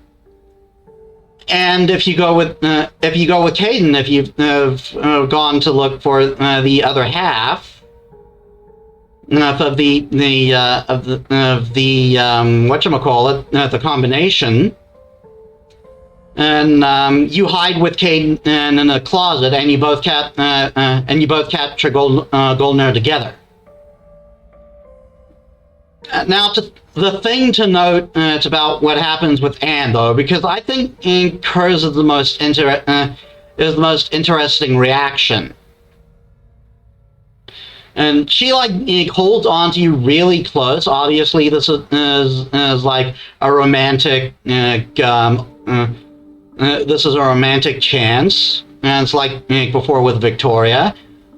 You get a romantic chance with each one of these. But here's the thing. She is shivering. She is terrified. It's so, she is just outright afraid of being caught. And she is leaning to you for strength. And that's very telling. To me, that immediately tells me, yeah, she suffered abuse. She was abused in some way, and that's led to her current worldview.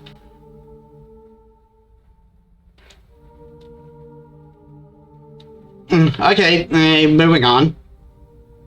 But it only opened when Michael touched it. It looks like some kind of magic lock. Enough of this. We will investigate this later. Victoria gives Michael a pointed look.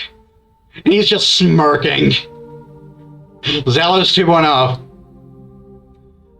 But for now, we should get out of here. We got what we came for. I agree. Okay. I agree. We've had enough noise. We had enough noise for one night, I think. You can say that again. Let's go. I think if I choose any of the other options, Goldner starts banging on the bookcase, is calling us out. That might still happen. I don't know. The tunnel continues down and away. You hurry along and hear no sign that Goldner and his men are following you. It appears you are safe for now. Okay, no, it doesn't happen then. The forest is pitch black. The crowns of trees obscuring the way the crown of the trees obscuring any light the moon might have provided. You step out of the doorway in a large oak tree. The magic door snapping shut when Michael when Michael, as the last one, steps through. So we have a secret passage that conveniently leads to the Wilted Woods. Isn't that interesting? That's a relief. Finally, no more tunnels. Mime hugs the nearest tree in relief, but the rest of your group is less ecstatic. Caden in particular is staring at the broken remains of his sword with a faraway look in his I'm eyes. sorry. I've led you on a fruitless chase. Not that fruitless. And for what? Actually, I wouldn't say that. Anne walks up to the Outlander and picks up the hilt of the sword from his hand to study it curiously. We did learn more about what we're dealing with. We might be able to salvage something from the situation yet. How curious. What an uncharacteristic... That's uncharacteristically optimistic of you, Anne. I was butchering that line. Are you sure you're not just saying that so you can tinker away at Caden's broken sword? Phrasing! I can't believe this. That's not... Like, I know that's a highly regarded series that hasn't been... that to my knowledge hasn't been seen in years, but still. It's merely a professional curiosity and nothing else. Good grief. That was awesome! That was a disaster. We're safe, that's all that matters. Well, We might not have gotten exactly the outcome we wanted, but we got out unscathed, that's all that matters. Metis is right. Even if it wasn't exactly a smooth heist, we just broke into a mansion together. I say we did pretty awesome, all things considered.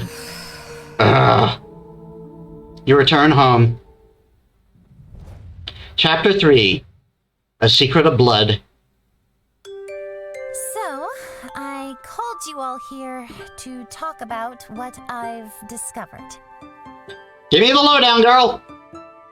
After you return from your successful heist, you decide to lay low for a bit to recover and go through the evidence you've uncovered. When Anne eventually calls a meeting, you enter the lab and find the place plastered with notes and drawings. Oh god, she's becoming a conspiracy theorist. The mage is holding a cup of strong-smelling coffee, and her voice seems a tad more on the shrill side than usual. Blech. I personally hate coffee. It's way too strong for me. Like I was saying earlier with alcohol, well, my taste buds are way sensitive. So I can taste something like... so the taste of coffee is really strong and it's never appealed to me. I prefer tea myself. No offense to anyone who does like coffee, though. So, I've been examining this map, and we found that I've been examining this map we found at Goldner's mansion, and I'm confident in my initial theory that the underground mine is, in fact, a giant seal keeping these demons trapped. The positive news is that the seal is so massive that the damage is only minimal. Which is why we've only seen a few demons leak out into town. Oh, really? I think we've encountered, what, 4 of these things so far? I wouldn't call that minimal. Boy, do I have bad news for you then. Oh god. Think about that. If 4 is considered a lot... and she says she's got bad news for us, as if we've only seen that number. What does that tell you? The massive scale of the seal suggests that there are many, many more demons lying in wait on the other side, ready to be let loose. Ugh, I'm right with you there, Victoria. Victoria shifts her stance slightly, looking uncomfortable. I just don't understand. When I told Goldner that the mining was disrupting the seal, he refused to believe me. but it turns out that he had this map proving it all along. You'd be surprised how many people are able to bend their own reality to pretend they are not doing anything wrong. I hear that. Like the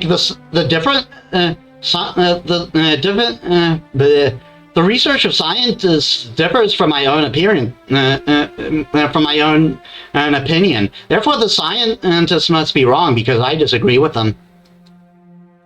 He probably thinks this is all some big mage conspiracy. He was trying to get the knights to come and investigate. They won't come.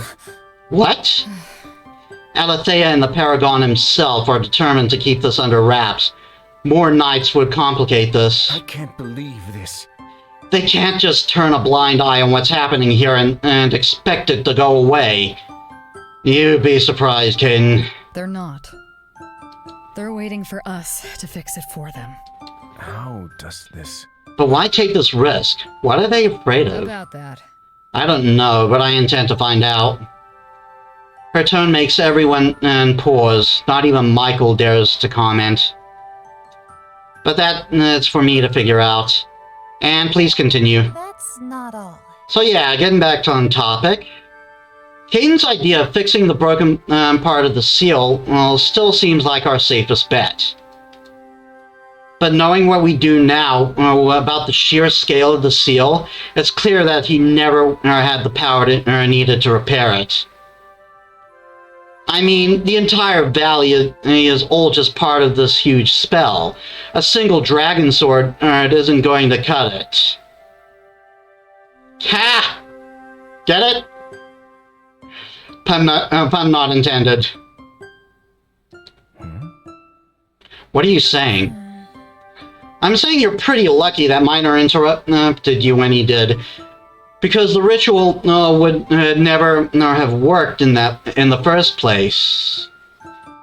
And we know it was Ronan who interrupted him.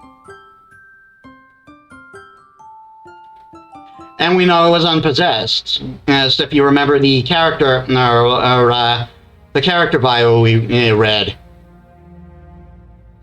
So Ronan unintentionally may have saved Caden's life.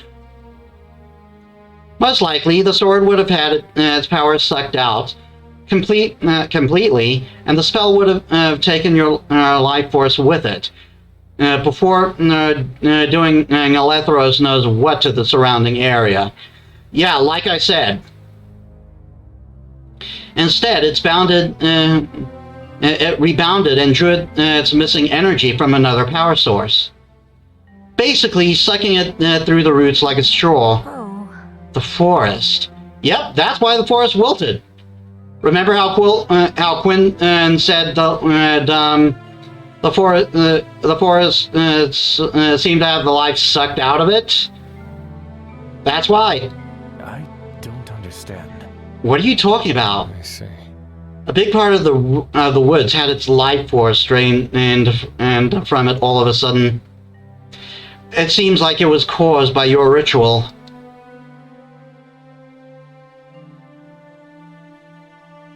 I'm not gonna joke about this. That's a little,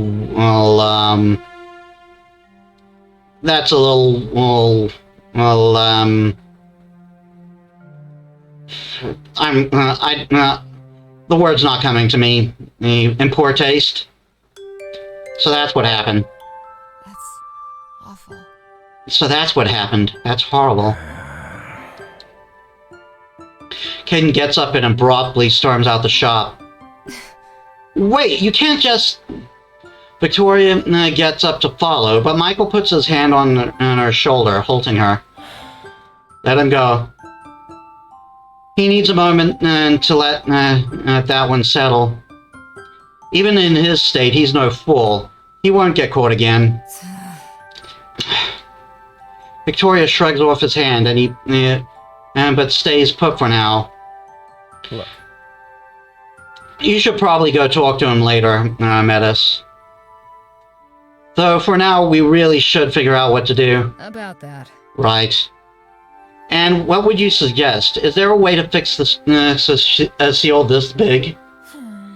It's not going to be easy. I still need to study the seal in more detail. I'm certain of one thing though. Whatever ritual we might end up using, it's going to need power. Like a lot of it. And that's where our dear alchemist friend comes in. The joys of the protagonist. Yeah, I'm going to break the fourth wall here. Oh great, it's me again. Saving the day. To no one's surprise.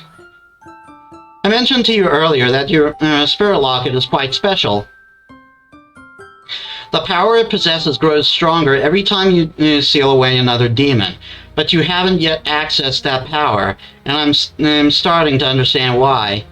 It's missing something. A few key components to connect the mechanism. It's quite odd, actually.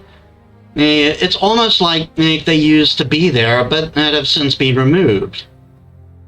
I could take a closer look and build the missing pieces, but then we would still need more demons. Exactly. The main issue is a simple lack of power. We need more demons to fuel the spell needed for this. How many? Let me take a look. Metis already captured 4 demons. One more of the same size as the others might do the trick. Though I can make a more precise make a more precise calculation for you. So that's how it is. That won't be needed. We know what we have to do. Victoria's sharp eyes zero in on you, and you swallow.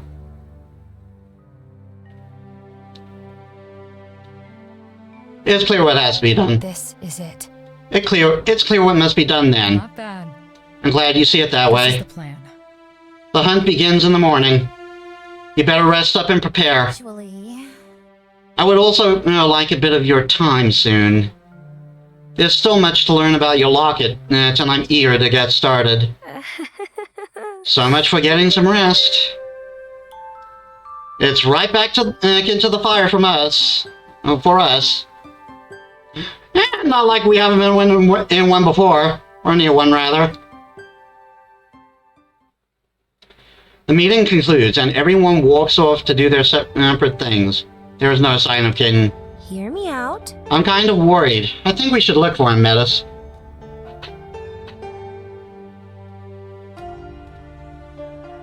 Why me, though? No, I'm gonna do it. I agree. He shouldn't be out there alone. I'm worried. Let's go. Then let's go find him. Come on. The forest is ominous. Is ominously quiet at night. And Mime is walking very close to you as you step between in the dead trees. This recording is really going long.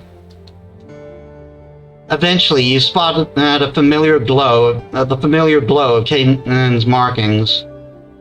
He's standing by one of the dead trees. He is deep in thought. Then he turns around and punches the trunk and it cracks, leaving a deep dent in the dry wood. Okay. Maybe you should be the one talking to him, yes? One person is probably best. I'll just be standing over here. Oh, my baby. Whatever protest you had doesn't matter, because mine's already gone. I would make a Fist of the North Star meme relevant to this, but I don't know how to say that in Japanese. Nothing to do but approach him on your own.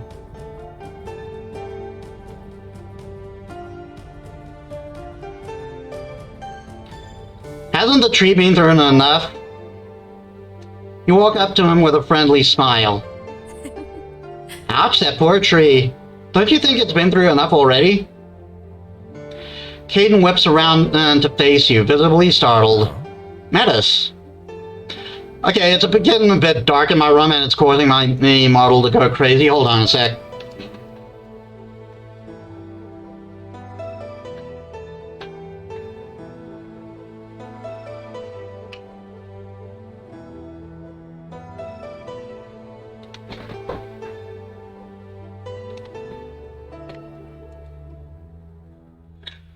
Okay, that's better.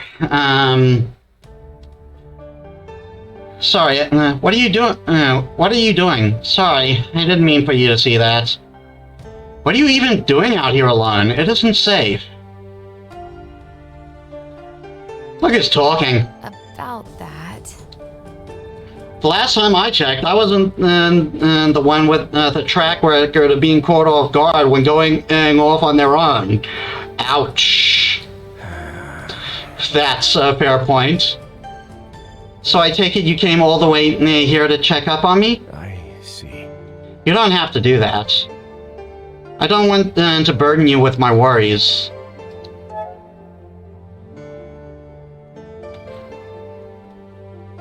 Gotta protect that cute face. I care. You see... I care about you, Caden, and I'm concerned about what's happening. Okay, I'll be honest. I'm bisexual, but I think I'm also a bit demisexual because, like, when it comes to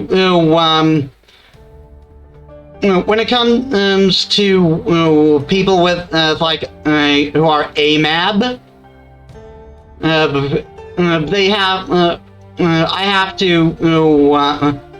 they either have to be meet my phenotype, which is a more feminine form, or they have to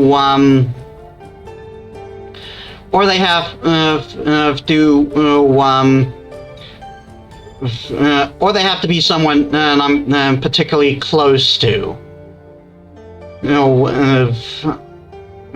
Like, just in general, I'm not really I'm not usually attracted to guys.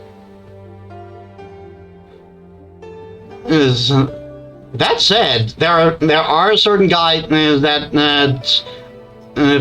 are certain people there are certain fictional characters that are AMAB. That, I'll be honest, if I let them, if they flirted with me, I would totally be into it. You smile gently, and Caden blinks, then looks away, flustered. He is blushing again. You care for me? Of course. Now tell me what's going on. Of course. Caden takes a deep breath and looks around at the deep trees. That might also be another minor glitch, where the tech is kind of hangs around a little bit even after you click. Or it may be that I'm still using my subpar graphics card. He looks very pained. The elders at home always tell me I act too rashly. That I am too emotional when making decisions. They were right. Look at this mess. Fair, but, The forest was ruined because I wanted to play at being the hero.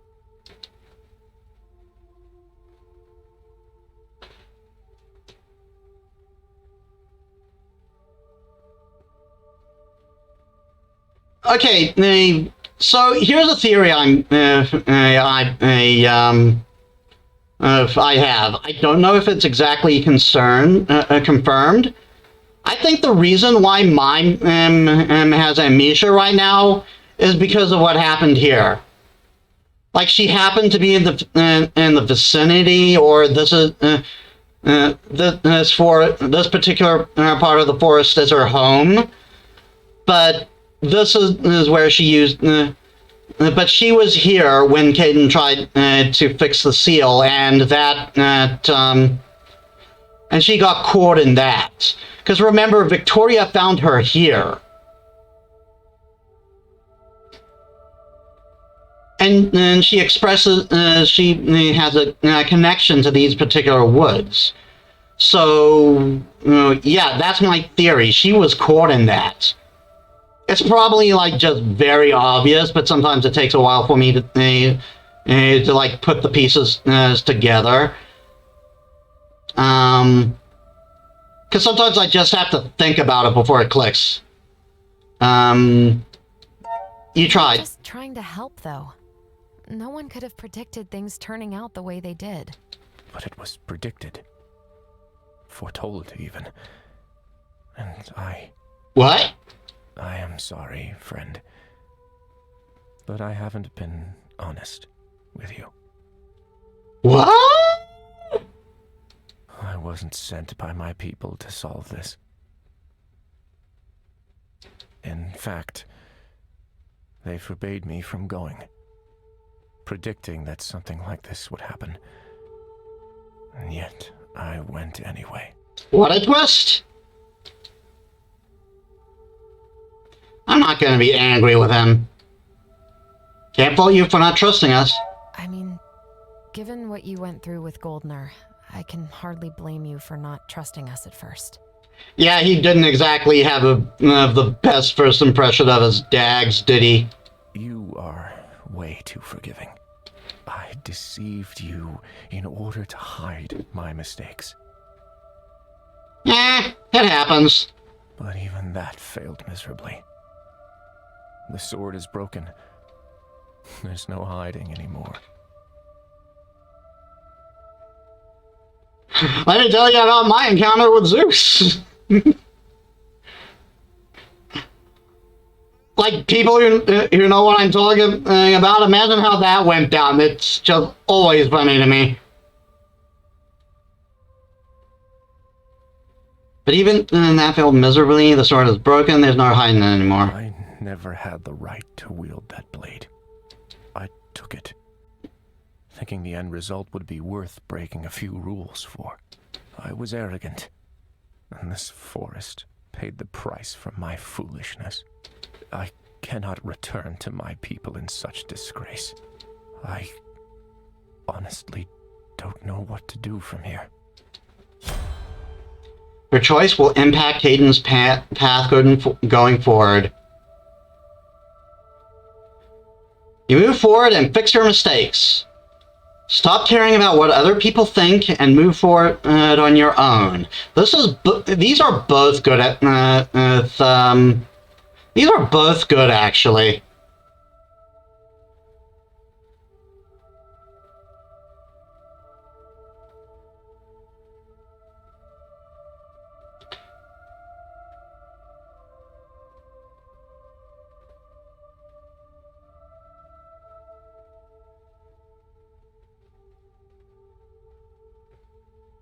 I'm gonna say freedom. Stop caring what other people think about you so much. Like it's something I gotta it's something I gotta internalize too. You have to stop worrying about what the people at home will think. You're the one who walked down this path. You're the one who has to continue walking it. If you regret what happened, then help me fix it. But do it because it's what you want, not due to some weird sense of honor. That is not as easy as you make it seem. My people are, well, my people. I cannot simply forget them and walk on my own. Well, that's the beauty of it. You don't have to. I do appreciate what you're trying to say, though. Caden smiles and places a hand on the wounded tree trunk. I will fix this mistake. One step at a time. I will right these wrongs. Admittedly, I do think Caden and as a character that if I actually met him and got to relate to him, I would like see myself being with him. Thank you. Thank you, my friend. Yeah, romance. Happy to help. I'm glad I could help. I'm happy I was able to help. You smile and Caden blinks down at you for a few moments, flushing slightly red, and then he turns away with a cough, shifting to look out at the dark forest. Anyway, I think we should head back now. Yes, please. I love this game, but we're almost 4 hours into recording now. Mime has been hiding behind that tree for a while now. It must be uncomfortable. Wait, you knew I was there? He is magical, he counts. Your appearance isn't exactly nondescript, is it? Look who's talking.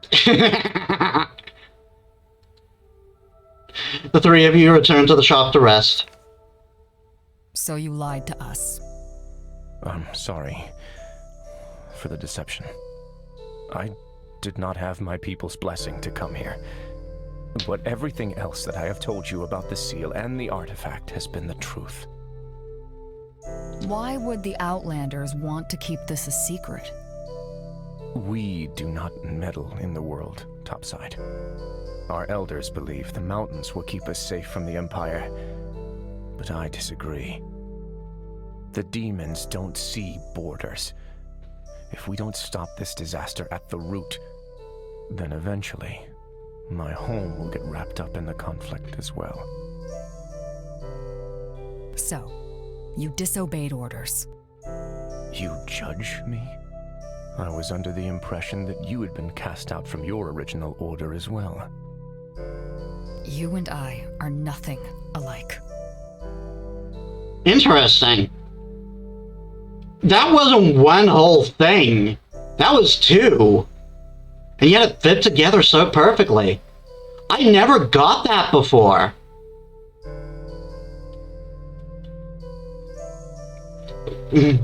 I'm really glad I chose that other option then. Got some contact. Got some content I didn't notice. I didn't get before. Anyway, that finishes off this session, and I'm going to call it here. This recording has gotten ridiculously long.